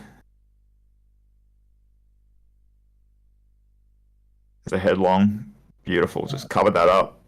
Yeah, so it's about whether you've got Snatch to finish the chain. So we know what's on top. We're not drawing it. We're just going to leave it to gain off. What are we gaining? Here we go. Remembrance. James is definitely going to remember that one. He's going to remember that one.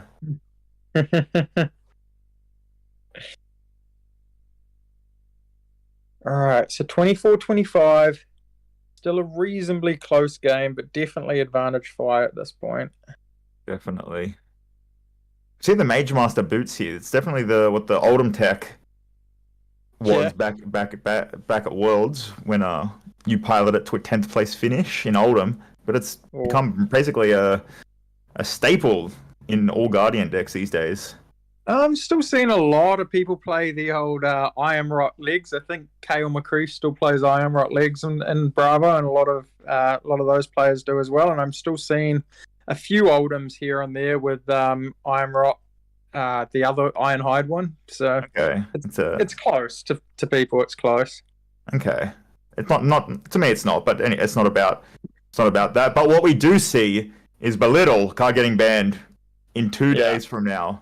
What's absolutely not close. See that? This is why we are restricting this deck from doing such disgusting plays. But it looks like he may have drawn 2 blues off that Artivore, which is not where you want to be. Oof. Yeah. Pop that Mask of Pouncing Links. Nothing like no time like the present. Fair enough. Get some pressure on. You're on 15. If you can get some more cards out of them now, you know that they've got a Remembrance in hand. If you can get some more cards now, man, it's going to be lights out pretty soon. The lava burst.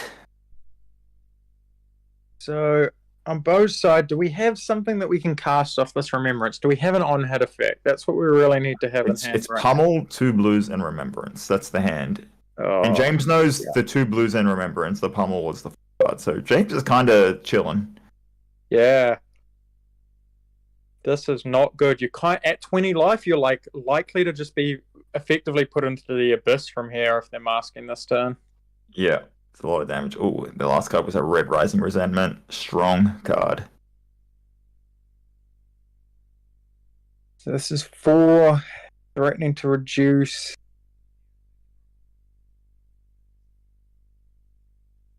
Tough spot to be in. Taking it. Is he going to trigger the ability? He is not. Not. Okay. At least Bo's not seeing a Flame Call Awakening. That's the real triple threat. Yeah. You know, the little Art of War into Flame Call Awakening. Brutal. So this is a 2. Yeah. So now James knows the entire hand. And this is 3 though. This is a 3 power Phoenix. Yeah, flame. it is. With the Remembrance there. Burst on its way, yeah. And there's another Minnowism in James's hand, which ain't doing much, but it's fine. It's all good. Yeah, just Remembrance left, so the Lava's just going to come in for 6. No problem at all. Yep. 6 Arsenal Minnowism. Not bad. Not a bad turn at all.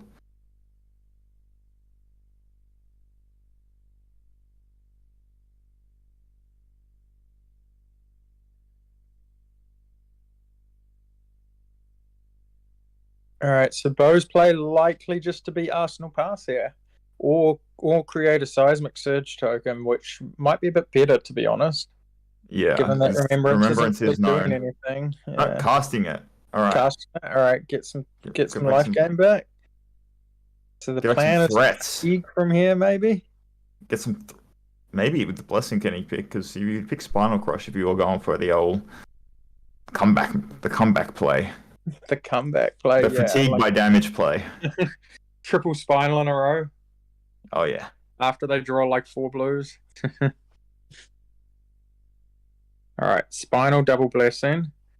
So we're definitely on more of a defensive game plan from here. What I do respect is Bo's choice of Dragon Shield sleeves. Oh, yeah, the Night Blue. Mm. A very popular color, that one. Well, you'd know. I would.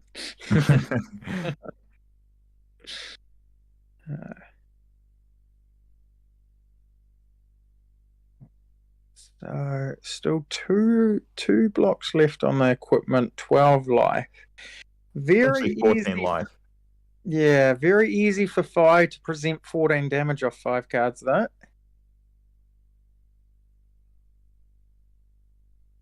Especially with the Belittle in hand. Oh, ouch. Oh, there's a blue minnow cast. Sometimes they do be that way. Yeah, I mean, if you're casting a blue minnow, maybe you can't do. Is that an art of? That's an art of. It's another Belittle Art of War hand. But I don't think he has a. I don't think he has the search. Oh no, he does. He has. Oh, he has a Rising Resentment. Of course, he has it. Yep, this is gonna hurt. So we've got a Belittle for 4. Sink below. Probably going to meet an Art of War. Not that the Art of War's going to... Oh, yeah, true, it will, because it's 4. The Blue Minnowism. Cheeky. Yeah, it's still going to get over.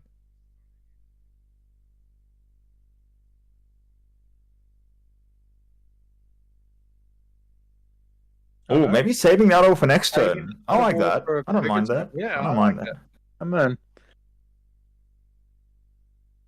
Because the thing is Bo has already started blocking, right? So you don't expect them to come back for much. You might as well save up to push a lethal turn next turn. Oh, there's 2 CNCs in here. That's not the way, I reckon. And yeah, if your opponent's fatiguing you, you really want to be banishing a blue with the Art of War, not a red. So Yeah, I like definitely. this. Great. Okay, pop to Arsenal, Art of War.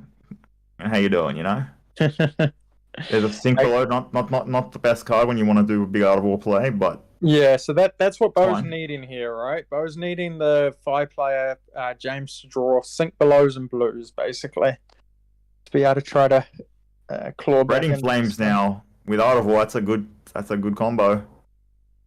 But if your plan is hard fatigue and you know that they've got some syncs and potentially fates in their deck, maybe you can get there from here. It is possible. It is possible. It's a hard feat, but maybe it's possible. There's the Art of War. And the thumbs up. Yep, I'd do the same. The and a old yep. snatch. Ooh. Yeah, that's gonna Is be that another Phoenix Flame as well? It is. Oh no, maybe it's not. Could be a glare. having to banish the Enlightened Stroke off the Art of War. Oh, it is Phoenix Flame. I'm good at this. He's coming in for 3. Yep, pumped from both the Art of War and itself and the Spreading Flames. Another 3. The sing below resources. This is going to be was that a 4?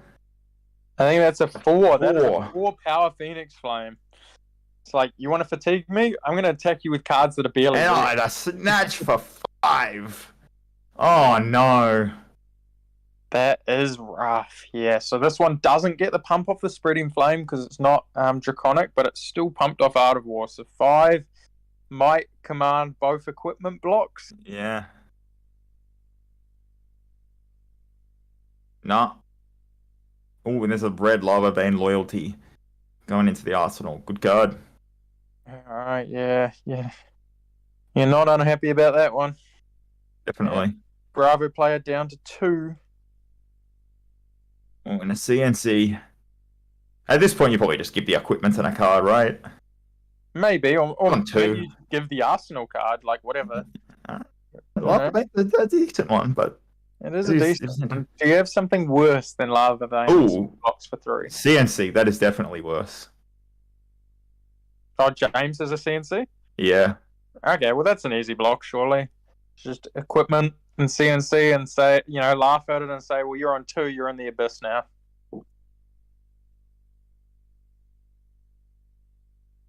Not taking it like a champ. I love this. Just Catch you later. Attack.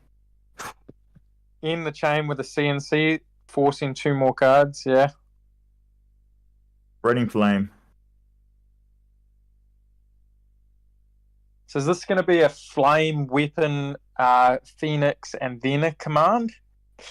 Because you can't. I don't know if you can block that out. Do we have another blue? No, Salt the Wound. Oh, it's Salt the Wound. It's not another blue. Oh. So it may just be a command. Yeah, take the 4 cards.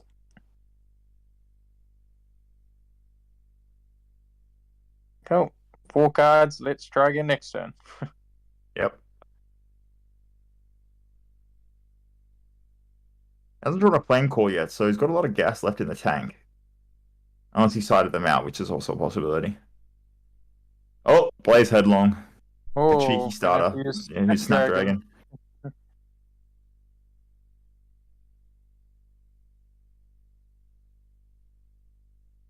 I see a snatch. Would have been much better earlier in the game. I'd say that's oh yeah, gosh. 2 crippling and a spinal now. Unfortunate. That's the problem. If you try and fatigue in this spot, you're just losing as many cards as the Bravo player. It's not like Oldham where you can block without losing cards in your deck. Yeah.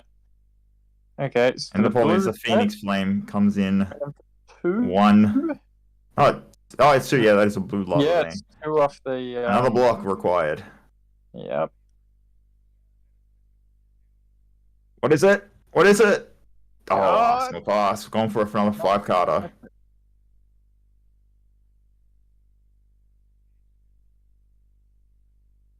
Alright. I was going to be desperately hoping you draw some sync belows and stuff here. Big starter on starter here. Or just not a starter, yeah.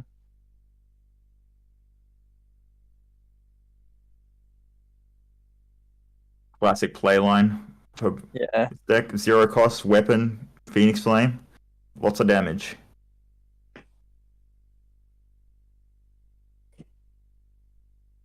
Yep, pay the 1. That's Ooh, three blocking a cards. 1. Oh, they're on 1. That makes sense. Yeah. And snatch, and it's over. There we go.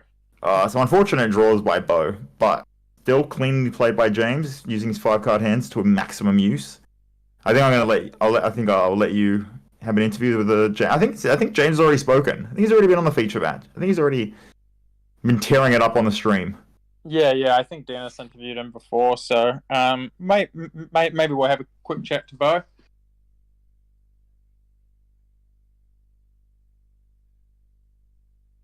Having a chat about the game.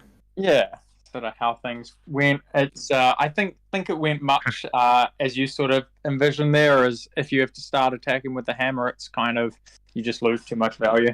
Yeah. Probably just do its thing. Yeah, those blessings weren't kind either. That's the blessing, man. That's the curse of blessing. I think that's you gain 3 life, or you gain less than 3 life, and it's kind of you draw the red. And it's like, oh god, I wish it was a blue I drew. You know, unfortunate. Yeah, for sure. How's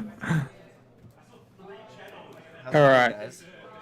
Hey guys, how you doing? Oh, you know, living, laughing, loving. Yeah. How happy? Bro, I have one question. How happy are you that Belittle is getting banned on Monday after that game? Yes. I'll tell you the truth, I'm happy as well. I think the card's just bad for the game. Yeah. Hey, I mean, I feel like that wasn't my biggest problem, that match. Yeah, a lot of reds we saw. Unfortunate draws. Yeah, I was looking at the camera like, God, everyone's gonna be just screaming with me, I'm sure. Yeah. Yeah. Regis Bravo was always nasty, because I remember you revealed off Blessing, was it the 2 choke slams and the Righteous, and I was sort of like, okay, next turn, maybe good for me. Yeah. Very, yeah. With Blessing, is it gives the opponent information as well, which is unfortunate. Can be a curse, not just a blessing, you know. Correct. The curse of deliverance. But well played. Are you both 3-0? So you'll be 2-2. 2-2. Yeah, I was rounded up for this round. Okay. Fair enough. I'll be 4-0 now. Yeah. All right, so you're locked into the top cut. Yep. Pretty nervous, but we'll see what happens. You'll be all right. Just belittle Art of Wars. We saw that game. Just easy modes. I don't know if you saw this too. I was pretty devastated when I drew the Blues. minimalism off the arm. I had to Arsenal the minimalism. It felt so wrong. Your poker face is not up there. I'd say, which we did notice the facials. But no, it was good. It was good. Yeah. Yeah, and I think I can only make top cut if I get lucky and win. Like I win next round and get lucky. My pro tip is just win. That's it. Some good advice. Yeah, just win. Yep. That's usually my strategy. It didn't work out this time, unfortunately. Sometimes it doesn't, you know. But all good. I'll let you guys have a break. Yep. Thank you very much. Thanks for the games. Yep. It was fun to commentate. Yeah. Cheers. Have a good one. See you. Cool. Thanks, guys. Good game, man. You deserve that for sure. All right, so there we go. Round 4 in the books. Another quick one. Why is this next format upcoming? I can tell you, it's looking a bit quicker, which is good for some, bad for others. Top 8, or else I'm Yeah. gonna be mad. So, I'll check this out. what do you think happens with does Bravo get any better in this matchup without Belittle? Like, does the matchup get closer after the banners? I'd say definitely. Do you think it gets close to the point where it's like 50-50, or do you think one deck's still behind? Belittle's just, it's hard to say. Like, it just depends what you're replacing Belittle with, because that card is just, 2 resources. If you pitch a blue, 2 resources and 3 damage for free. So it's a tough. Yeah, it's tough. Yeah, for the card, but it's like a 0 cost 3, and it's just it's pretty good. But it's Bravo. Yeah, it depends as well. Bravo's got to deal with because Briar will come back. I don't know. I've always just found Bravo just to be the objectively worst Oldhim, and I don't think it changes coming into the next format, but could be wrong. Yeah, hard to say, but yeah, it definitely it'll have a much easier time without Belittle though, because I think that card specifically just really outvalues that deck. Yeah, for sure. So that just I can't see Fi. I don't know. I just can't see Fi coming back in the next format. I predict that Fi will get some hot cards in Outsiders with the new Ninja stuff though, so I don't think it'll be out. I don't think it'll be down and out for very long. But I'm down to be proven wrong, of course, by some of the Fi gods out there. Yeah, I think for the most part I agree with you. I think Fi is going to drop off a bit. So yeah, like with Icelander potentially dropping off as well. I know that Fi, kind of used to eat that deck alive. So and then yeah, like it's not amazing in the Dash matchup, and that deck kind of gained a lot from this format as well. So I feel like yeah, I feel like the meta game isn't really going Fi's way, and the fact that it lost one of the best cards in its deck as well. So yeah. Oh yeah.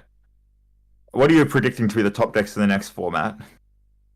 I think Dash is going to be up there. I think Oldhim is still going to be good. I think, yeah, Oldhim will still be one of the top decks. Dash will be one of the top decks. And Briar, I think, is probably, has potential to be the top deck. It's kind of where I'm sitting. All right, what is your bold prediction for top deck then? It sounds like a lot of people are on that same consensus that you are. So give me a bold prediction of a top deck that you think is going to rise above. I think Lexi's going to come in real hot. I think Ice Hammer did a lot to that deck. The Oldhim deck was able to just block out and then annoy them with the Ice Hammer all game, and eventually get them to the point where they're forced to block cards. And then Hypothermia, it wasn't fantastic in the matchup, but if the Oldhim deck fell behind, the fact that you could just when they've set up a 6-card turn, the fact that you can just play one card to shut that off and give yourself the potential tempo back to spinal them or something was pretty huge. Oh yeah, for sure. All right, well, if you got Lexi as your thing, I am picking Dorinthia Iron Song. That is my big bold prediction, and the reason is the Fi matchup was it could be a bit rough, as sometimes Fi does. Really hard, right? Older matchup was rough. True. No Hypothermia, so your Dawnblade's going to threaten a lot more, and the biggest playing people just have not played against Dorinthia, so maybe coming in Indie, there's some top Dorinthia players might show up, and then people are just going to be caught with their pants down, not knowing about Dorinthia's cards, their effects, all the different lines. So that's my bold prediction for Indie, at least. Yeah, Dorinthia true. Iron Song. I can definitely see that. So, how was the Icelander matchup for Dorinthia before? I think it was. Amulet of Ice is obviously a very good card. Yeah. But I'm not too sure, to be honest. Yeah, maybe it was 50-50. Maybe Jabil helped. I don't know. I would say that instant speed Hypothermia would have been pretty good in the matchup, though. Yeah, I think so. Them losing that's got to be a dagger. Yeah, especially because when they just go Galint for the go again, and you Hypothermia from Arsenal, it's oh, give me a break. Exactly. It's such a shutdown, and ice counters, frostbites just in general are a little bit annoying for Dorinthia because they really need to be threatening resources open. Yeah. If they pay for frostbites, it's often a whole card less that they can play if they need to on a big turn. Yeah, for sure, and especially with the bolters as well, because it's your big turn, right? Your supremacy bolters play, and then you just get Hypothermia, and it's just oh no. Yeah. Especially Amulet of Ice as well, just being able to Ice Vein and then get the tempo back with Amulet of Ice is just, I guess that just hurts every deck, but that card was just, Amulet of Ice was just insane. Very much agreed. So, yeah, that's the one thing is Lexi really did need Amulet of Ice to beat Oldhim though, so losing that tool really hurts for them. That's some collateral damage. Yeah, I assume the Robin Hoods out there are going to find a way though. I predict it. Sure of it. I mean, Maybe if not Azalea. now, then definitely next format. Oh yeah, true. Are you hyped for the next? What are you most hyped for in the next set before we cut to break? Because all these rounds have gone literally 10 minutes. Well, I think Katsu coming back is going to be really good for the game in general. So I think that the game has gotten a little bit too solved at the moment and a little bit too basic in terms of like what raw damage is worth and what kind of the game's gotten a little bit mid-range, a little bit damage tradey, and it's very easy to like know that, okay, my opponent only has so many on hits, these are the ones I have to play around. Whereas Katsu comes along and sort of says, well, almost everything in my deck is an on hit because of my hero ability. So there is a bit more for you to play around. You can't just play that little damage trade game, because you might be 10 life ahead of me, but if I combo off, I can make up that difference and more very quickly. Yeah, all right. Fair enough. Me personally, I'm keen for this Riptide. He just looks like the man. Yeah. It might be traps as well, apparently, is his thing. He uses the Ranger trap cards. And as a indulger of the fine card games of Yu-Gi-Oh! And such, using trap cards and all this and that. Yeah. I might be something for me personally. Seems cool, and he looks cool as well. It looks like Pudge from Dota. True. Just a large lad, toxic looking, with a big old freaking chain, like kunai chain. So that's what I'm hyped for.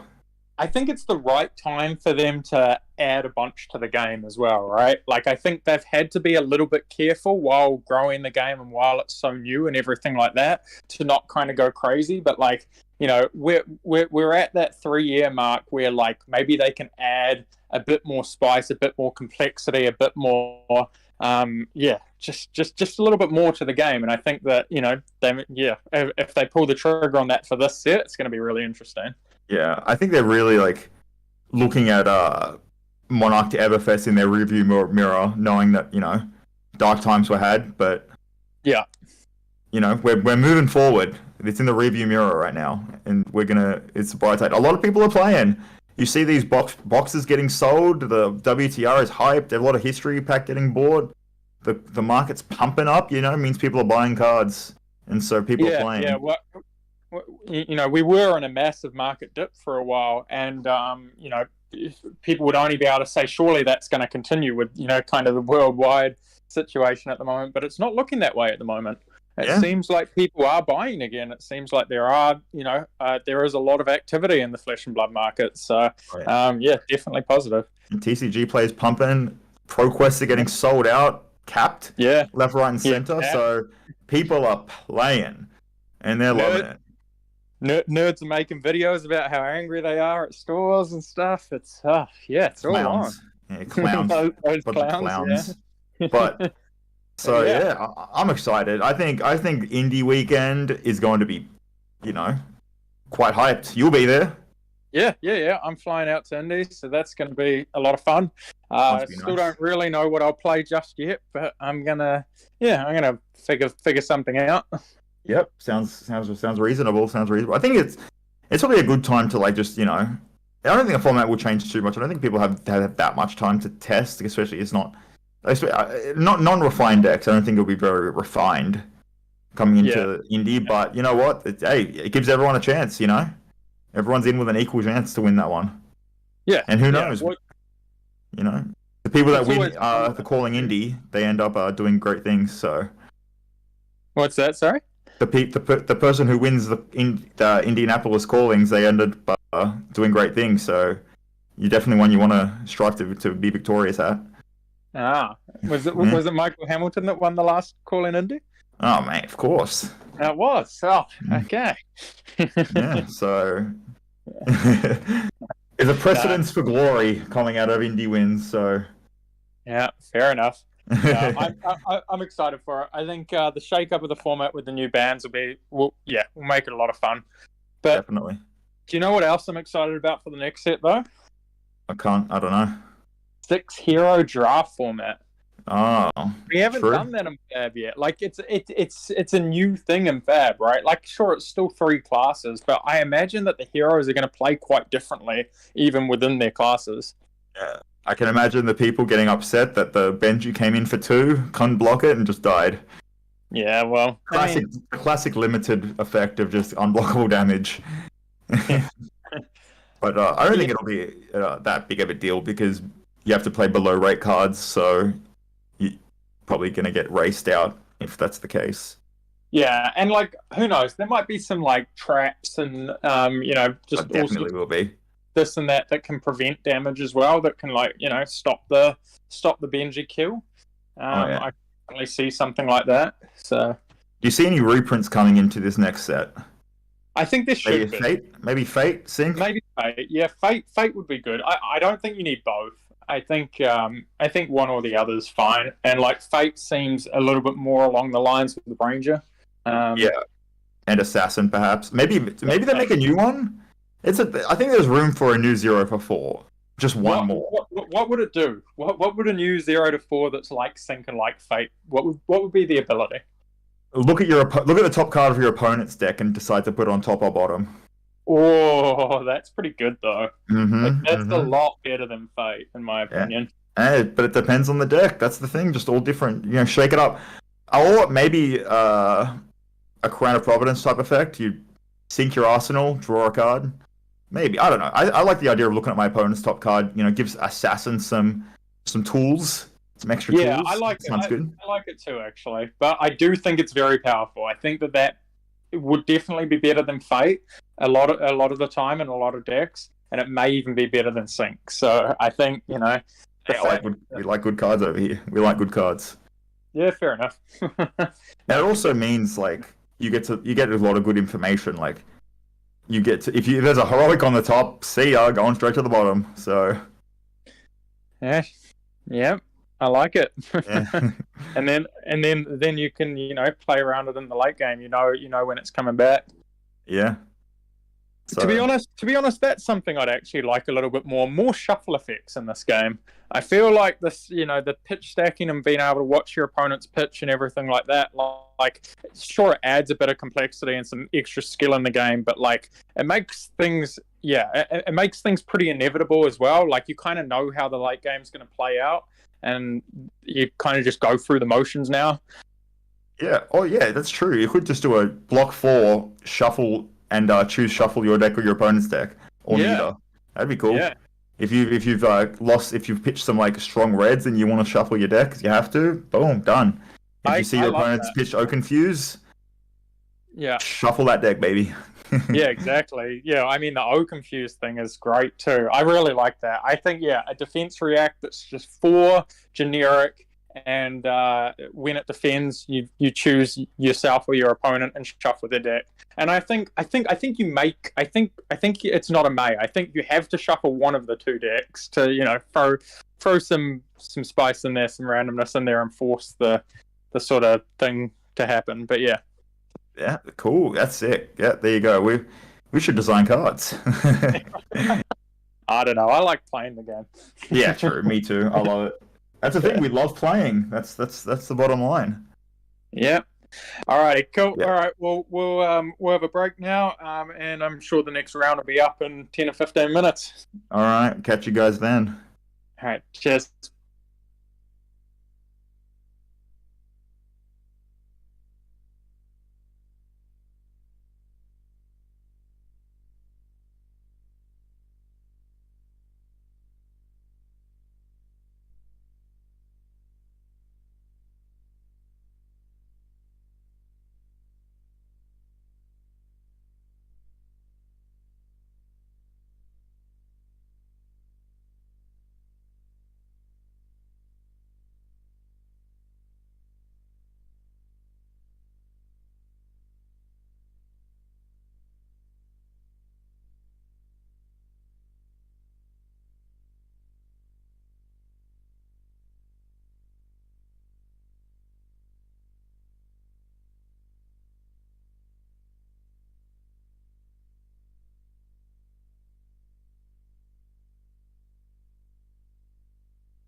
All right, everyone. This is last round of Swiss for the ProQuest. I believe this is a win-and-in matchup for both players. We have the returning Leviah player back on stream, and we have a different Dorinthia player here. Another Dice Jar classic local, been on the stream plenty of times. Dorinthia goddess, Rowan. Yeah, Rowan, best Dorinthia in the country, right? Looking forward to this one. There's only 3 of them. Yeah, I mean, JTS is third. We know that. Oh, he's not even on the leaderboard, bro. You got to be active, bro. You can't just rise to the top and just slowly decline while not playing, bro. You got to play. You got to play. Sure. Pre 2021 Fab just didn't exist. He's a chain man. Yeah. If you topped the calling before in 2020, 2019, just doesn't count. Yeah, but I heard that Scar for a Scar guy topped that though, so I guess they let anyone in. Yeah, back when there were 4 players, though. Heard half the top 8 just works at LSS anyway. Yeah, didn't they offer you a job, Jordan? You said well, government pays you more, so no point, eh? Yeah, they want to pay me in unlimited booster packs. Yeah. Fucking Everfest Unlimited, let's go, baby. I mean, if it was Welcome to Rave Alpha, bro, I'd be working for a pack a day. A pack a day, you reckon? Pack a day, mate. And I wouldn't be stockpiling that, bro. I'd be opening it, but yeah, that's all good pay. They're like $150 a pack or something. Yeah, bro. Better than a doll. I mean, you can get both, bro. You can't tax the booster pack. Your business expense, bro. Nah, this should be a good one. I'm expecting. I don't know who's favored here because I actually have no idea. I don't think I've ever seen this match play out. But like, yeah, because with the husk, it's just so hard. You just lock with the equipment, bro, and be like, cool. Yeah, I guess they are like twinning and stuff, twinning glint. Yeah, who cares about twinning? Like you're like, oh, attack for 9 dominate. Livia wants to block, right? To like fill up the graveyard, and if you're blocking, then it just turns on reprise, and Dronfi's just like, cool. I get max value on all my cards. So let's give it that. I'm gonna say Dory should be favored here, but I have no clue. We saw Tim play on stream early in the day, and his list is very aggressive. It's one of those, essentially, if he can get his cards off, he can deal like 20 damage a turn pretty easily. Gerard B, I believe that's the guy commenting. That's the guy who makes all those sick alt arts. Yeah, this is the winning in, bro. I'm guessing both of them are X2 at the moment. Then. Yeah, it must be X2. It's a Jared. Jared, mate, you didn't go down to claim your, repeat your ProQuest success. I think Jared came second a couple of ProQuests ago. KO sacking the finals.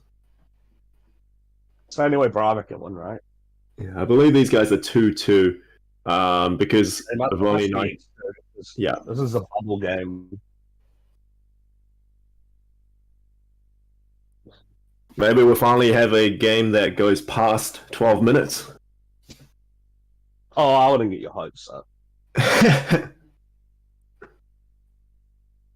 Alright, a full fridge on both sides. Yeah, a lot of equipment value here. It's pretty good to start on. Yeah, what is that? That's a Skull Crushers, mate. Bro, that's like 20 value between both heroes. Yeah. That's crazy. He can block 11 at once. That's insane. Yeah, I gotta have a big sword to get over that. Yeah, and Rowan just Arsenal passes. Doesn't let him filter. Don't fill up the grave. Blue ball and Olivia. Oh, they got to roll. You got to roll here just to claw. What they have to do to mimic the power of fire. It's 2 reds for a claw. Oh. Good red too, Dread Streamer. That's like... Yeah, he's holding the eye in hand as well. Hard Arsenal that, mate. Unless you want to blow up that crown early. And just another claw, 3 into 3.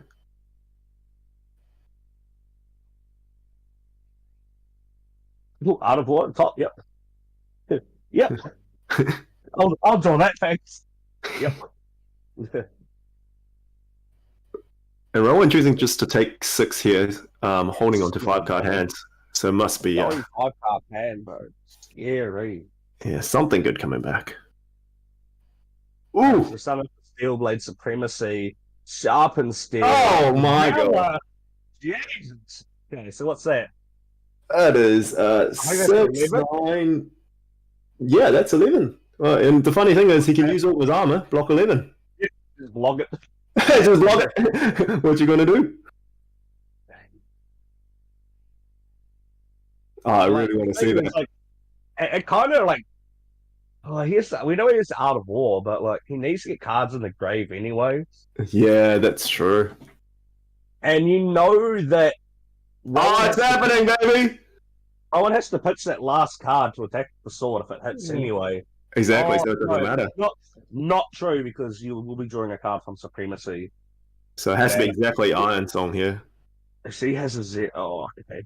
Oosh! All the armor. But we'd love to see it. He's going to start taking blood debt damage straight away. He's got to do the better thing. Just 1 damage, right? Yeah. Sure. He fills his grave with 2 pieces of equipment or 1 piece of equipment. That's that's a good start. Oh, bro. I remember when I was playing Olivia, I was playing James Arneson, bro, and I was stuck, I was like, I need to get 1 more piece of equipment into my grave. Oh, fuck, he's got Blood Rush. Blood Rush must be nice. Into Beast Within, let's go. He can't have been an Art of War then. It can't. You wouldn't Blood Rush when you're Art of War, man. No, maybe he bottomed the Art of War. He probably saw the Blood Rush, bottomed the Art of War. Yeah. He's like, which of these broken cards do I want? Man, I'll play both of them. Alright, so this is just 5. Go again. Couple of cards in the grave. I think he's got exactly 3, so he can. 3? Yeah. That's hilarious. You can play a Dread Screamer or whatever. Oh, Hungering Slaughter Beast. Endless more. Ooh, baby. Endless more for 12. Let's go. He's got enough for a claw into more, right? Yeah, depending on what he has in the arsenal, I can't really see. He's must be an old Yu-Gi-Oh player the way he's shuffling his hand. Reminiscent of me. Oh, look at this. Oh, swing big for 10. But do you just block this out and just get I reckon you block 6 and 2 pieces of armor, right? Get a quicken. Oh, the quicken token on Doorblade's broken. Yeah. Let's see. Your hand's not intimidated, right? No. He doesn't run any intimidate. There's no discount. Oh, block of the bolters. Clean 10, get a quicken. Yeah, but but now you can't actually do anything with like your. No, I play E-Pot Pass, bro. Oh no. Yeah. Joke. Why wouldn't you just block? Why wouldn't you just block 12 there then? This must be holding a key combo piece. Yeah, it's something that you can't. They didn't want to block.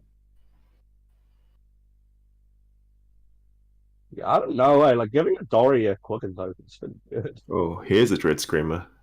There's a 6 go again. Red. Well, hopefully go again. I think he can't miss at this point. I think. Yeah.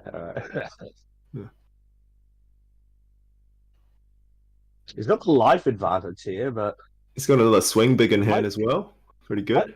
Life doesn't mean too much in Fab nowadays. It really only matters against those arcane heroes. They're like, you don't want to go into like death range. Yeah, I mean, I think Tim runs 3 reckless swings, I believe. So he can't get too low. Blue, another swing big. Can't get 2 quicken tokens, so no point blocking that. No, you can't stack them up. Oh, if Rowan has a twinning, this can be a triple Dawnblade turn.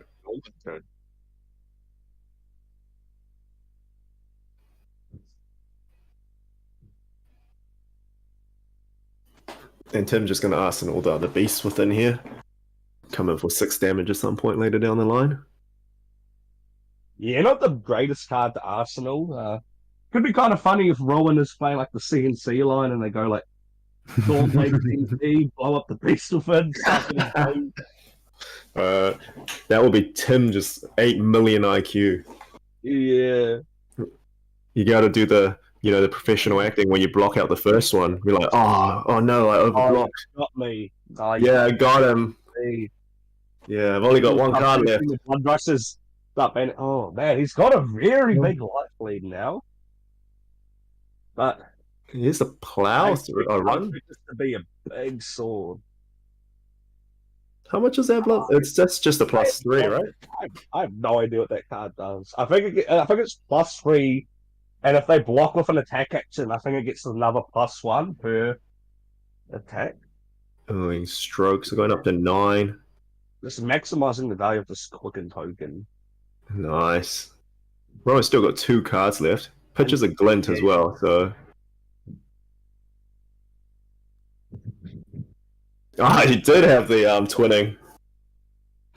Look at that. This is twinning glint.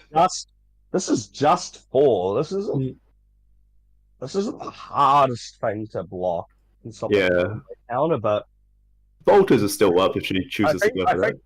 I don't know what he has. Like, he could be very happy enough to say, like, I've got enough life, you can have your 1 counter. I'm just gonna go fucking ham. With a wild ride. It's a good way to start things off. Maybe as a draw a whiff. Oh, if he had the Beast Within in hand now, that would be Yeah.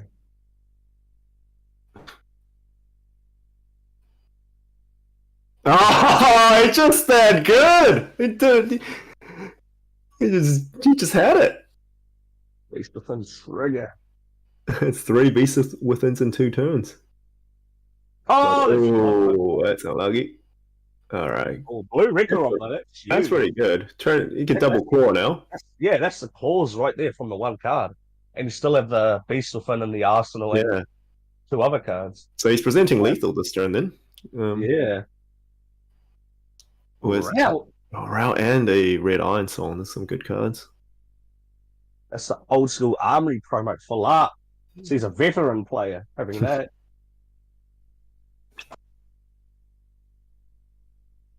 And Rowan choosing to keep her armor. We used to get scammed with his armory promos, man. Yeah.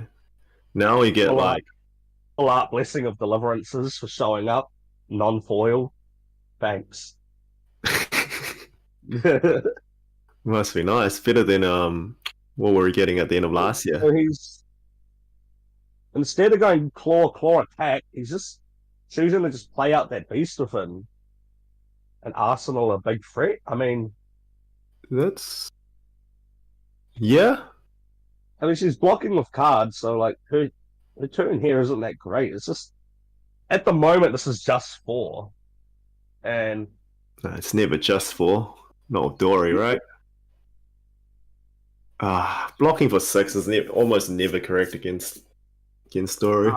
It's such a punishing deck unless you have like quite a few reps against it. Oh, never mind. Got him. That's why he chose to clear out the Beast Within. Yeah. He's got a 2 card in hand now, though. Now his turn isn't great, and Rowan can just kind of chill. Unless he has a big attack. Nine's pretty good. 9. That's 9. Going to double reckless swing range if it hits. Yeah. You thought Wounded Ball was good, mate? Oh. Endless more, baby.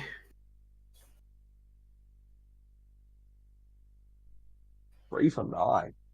And it blocks 3. Huge. Yeah, that's going to respect the full block here. But now what's her turn? This hits sword. No, just a 3. Oh, he's got the Art of War now. You just take this 3, right? Pitch stack. I don't know. Oh, we're not quite at the pitch stack. Interesting to see if he'll roll the Scabbies here. Oh no, he's on Skull Crushers. Never mind. pitching a blue pummel. Yeah, that's the Nice. psychosis card. You just let your opponent look at it. Like, do I have another one? Yeah. If they're playing blues, they're going to be playing red, right? Yeah, you must be playing Livius is white. known for being quite a pummel deck. Oh, there we go. Graveling Growl. He must have Yellow. chosen Go again off the Art of War, right? Yeah. So if you, Or so if did he up and he's just going to pummel it? Who knows? does Grav? Oh, right, because he's banished off the Art of War, so Graveling Growl is playable. Value. Yeah. So it's most likely what? Is the yellow one 6, right? 6, I 6 Go believe. again. Into Into Dread Screamer. for 4. 4 Go again. Into another 3. That's pretty good. Well, look at things. Rowan's just getting all these hands that don't really sync up together. So she's fine, kind of just blocking anyway, but Yeah, maybe I should just block out until she gets back to her stack. We're about 20 turns from now. yeah, her turns aren't that great if it's just pitch sword. Yeah, because you're taking 3 damage here anyway, so she's training 3 for 3, right?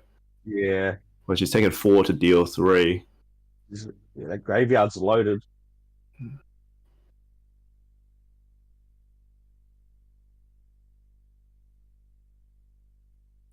I just noticed our round time has paused. We've only been playing for 4 minutes, apparently. Yeah.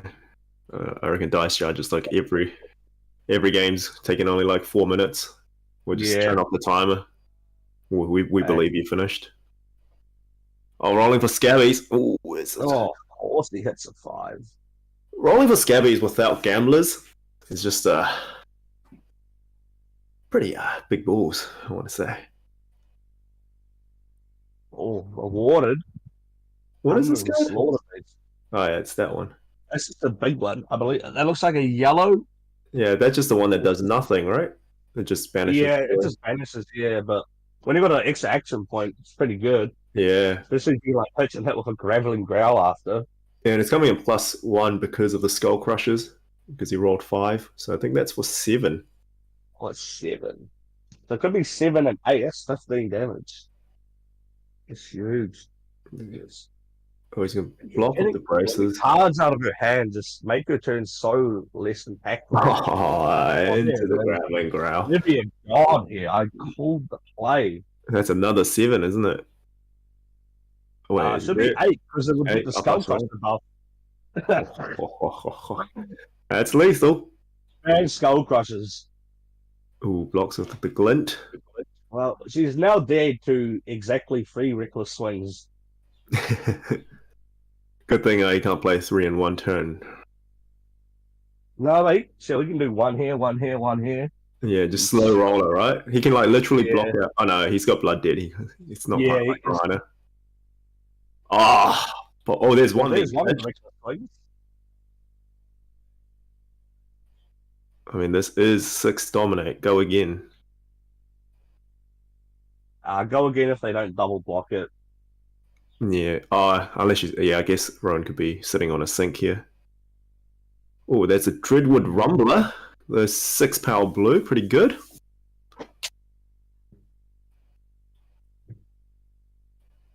She's got a sink in hand. It can't be taken in the arsenal for a while. She hasn't really had the chance to play stuff out. Yeah, it's a wild ride. Wild ride. Ooh. So, Boneyard Marauder. It's again, but this is the end of his turn. Yes. And there's a card. Yeah, it's two cards. And the sink here. Wonder what's in Rowan's arsenal. It's been there for quite a while. Yeah, it's most likely a big react. Tim did take 6 Blood Dead that turn because he wasn't able to banish anything. 2 more turns of that, and he's dead. Damn, we might make it to the 30-minute mark. Oh, we time jumped 15 minutes, Jordan. Here we go. Just naked sword. Yeah. Fastest no blocks of Tim's life. Oh, oh gosh. Ooh, we pitched us the red though. Ooh, quite a few reds there. Yeah, Tim did lose the previous game on stream. Or something that can banish. Otherwise, he's going to take a lot of damage here. Oh. But he's got 1 card left, so he's not going to be able to banish again. Oh no, he's got 2 cards. I mean, I guess you don't need to banish if your opponent's dead. Yeah.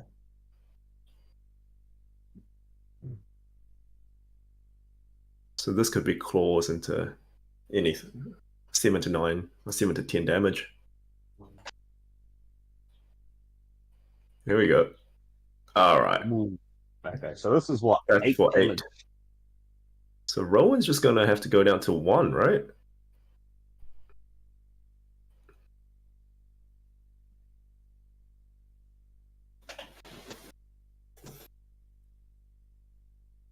You just hope that he can't banish anything next turn. Yeah, so how... If you go to 1 here, how would you play this position? Because do you just never attack and hope? You just can't attack, yeah. You know 1 reckless swings at the bottom, but he's still got 1 to 2 left. You know that she hasn't seen. Oh, but she is going to attack and probably just get reckless swung for death.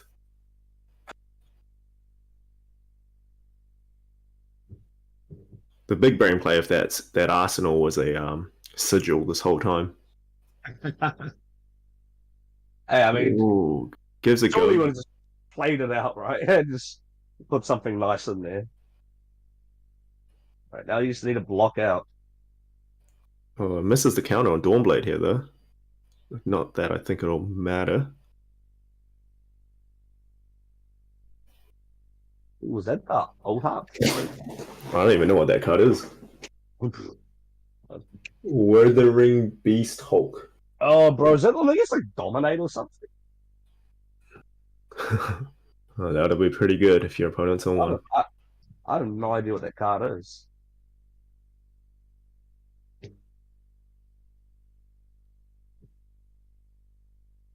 Yeah, that must be the Dominate one. Yeah. Yeah. Well done. So Tim's going through to the top 8, I believe. So we've got Olivia up there. We've got a good spread of heroes then. Definitely have a Phi, a Kano, Olivia. You can race these Phis as well because they can put up a lot of damage. Yeah.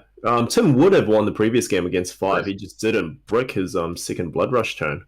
So it's definitely winnable. I got my money on Tim, man.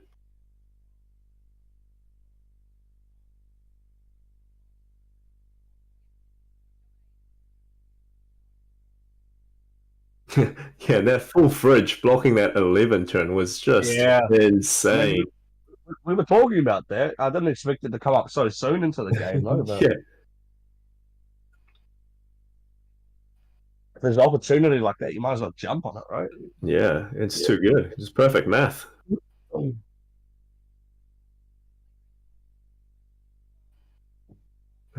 Unfortunately for Rowan, though, it's the. I mean, I guess fortunately, you get an early day, get to go home, hide from the weather. Yeah, I don't know what's happening in Auckland today. It looks pretty clear skies, but yeah, I don't know what this national state of emergency is all about. It's looking pretty good out. Might go for a I mean, I need to swim in the road. I want to go for a drive. I like the roads. They still flooded or what? Like, just go try it out, bro. Take your car in submarine mode. Let us know.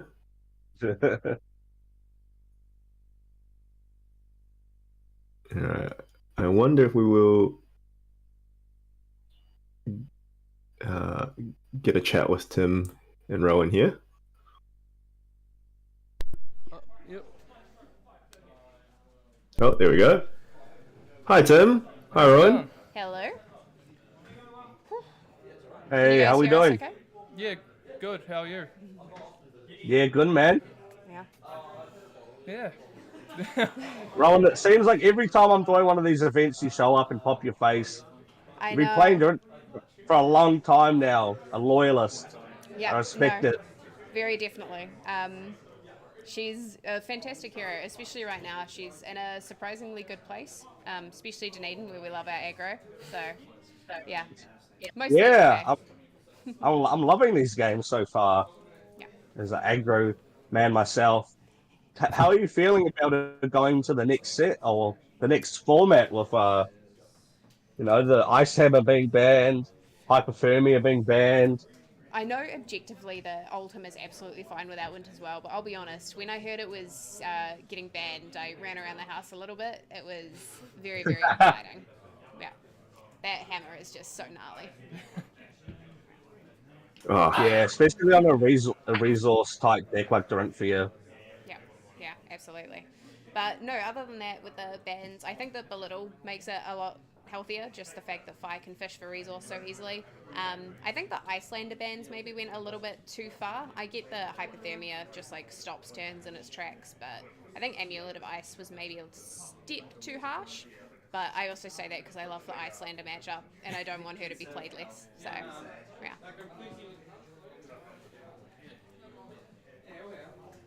Second, Tim putting on a strong performance here with the value of just high defense equipment. There was a turn where Rowan came in for 11 and he's were able to just block off the full fridge there. Yeah, seeing Blood Rush in hand, I was like, I can't not take the opportunity, and then just drop bomb after bomb after bomb. I think Livia having like 1 for 6s, 1 for 7s is real strong as well. Yeah, there weren't any off turns really. No. Yeah, just big attacks. Yeah, just real good value really. Yeah, no, and Tim played really well around me, like getting greedy and everything like that, managing blood debt super well as well. So. Thanks. There was a spot where you put the Beast within an Arsenal, and we were talking about how funny it would be if Rowan did the classic sidestep Dawnblade into command and conquer, just let the Beast within get blown up. Yeah. Yeah, it actually feels horrible playing that out for some reason, but I knew that was sort of the time to do it, otherwise it would just be there for the rest of the game. Yeah, it's definitely a clogger. Yeah. Especially with the crowd gone at that point. Yeah, exactly. I was probably a bit overzealous with the equipment block, but when I see Blood Rush, greed sort of takes over, I guess. Yeah, and it was perfectly timed as well. Like, it had an Iron Song response, so the full equipment block is absolutely perfect in that instance. Just me and Dennis, my co-commentator here, we didn't really know what the last card he played was. Is it the Dominate? Writhing Beast Hulk. Yeah. So if I banish a 6 or more, it gains Dominate. Well, that's pretty good when your opponent's on one line. Yeah, and I was trying to play towards there being enough no blood debt cards in graveyard for them to just fail, but Tim was actually really good about banishing the right ones at the right time. I think there were at most 3 at any given time and mostly 6 attacks, so it's pretty much guaranteed blood debt's going to be turned off every turn unless you get like his unfortunate Wild Ride Dominate turn where there was no blood debt. So. Yeah. Taking that 6 blood debt could have tripped me up a lot, but I think just pushing damage was right. Yeah. But yeah. Oh well, congrats Tim on making the top 8 with Livia. Definitely a strong accomplishment. Yeah. You have are you quite happy with your matchup into 5? Because coming from a 5 point of view, Livia is quite scary with the amount of damage you can output as well. So I played Fire on stream earlier, and off Blood Rush, all I could do was throw a Claw because I drew into 2 reds. But Worst case scenario, right? Yeah, it's just variance. I think if I had a blue there, it would have been a completely different outcome. So I'm pretty comfortable into Fire. Just have to draw the right cards. Yeah, I think you can't. Yeah, well, better to draw the reds in the Swiss than in top 8, right? Yeah, exactly. But yeah, I think my game plan into 5 is flat race. and I have the benefit of having Husk, even though it probably only prevents 4 damage. They just throw it at Assault the Wound. Yeah, And if their it big comes up. turn. See you, mate. Yeah. Yeah. Must be nice having equipment that block. Yeah. Real good. Oh, well. I believe we're taking a 20-minute break after this round, so we should be starting off top 8 in approximately like 50 minutes or so. Good as gold. Congrats again, Tim, on top 8, and it's always good seeing you on the stream, Rowan, one of the Dice Down natives. Yep, fingers crossed the next time this happens I don't get too greedy and don't get bubbled next time, but we'll see. Tim played really well, so I'm looking forward to the top 8, that's for sure. Awesome. Love to see it. All right. Talk To you guys later. Yeah, we'll be back with the top 8 in about 50 minutes or so. We'll probably be reposting the links when top 8 starts.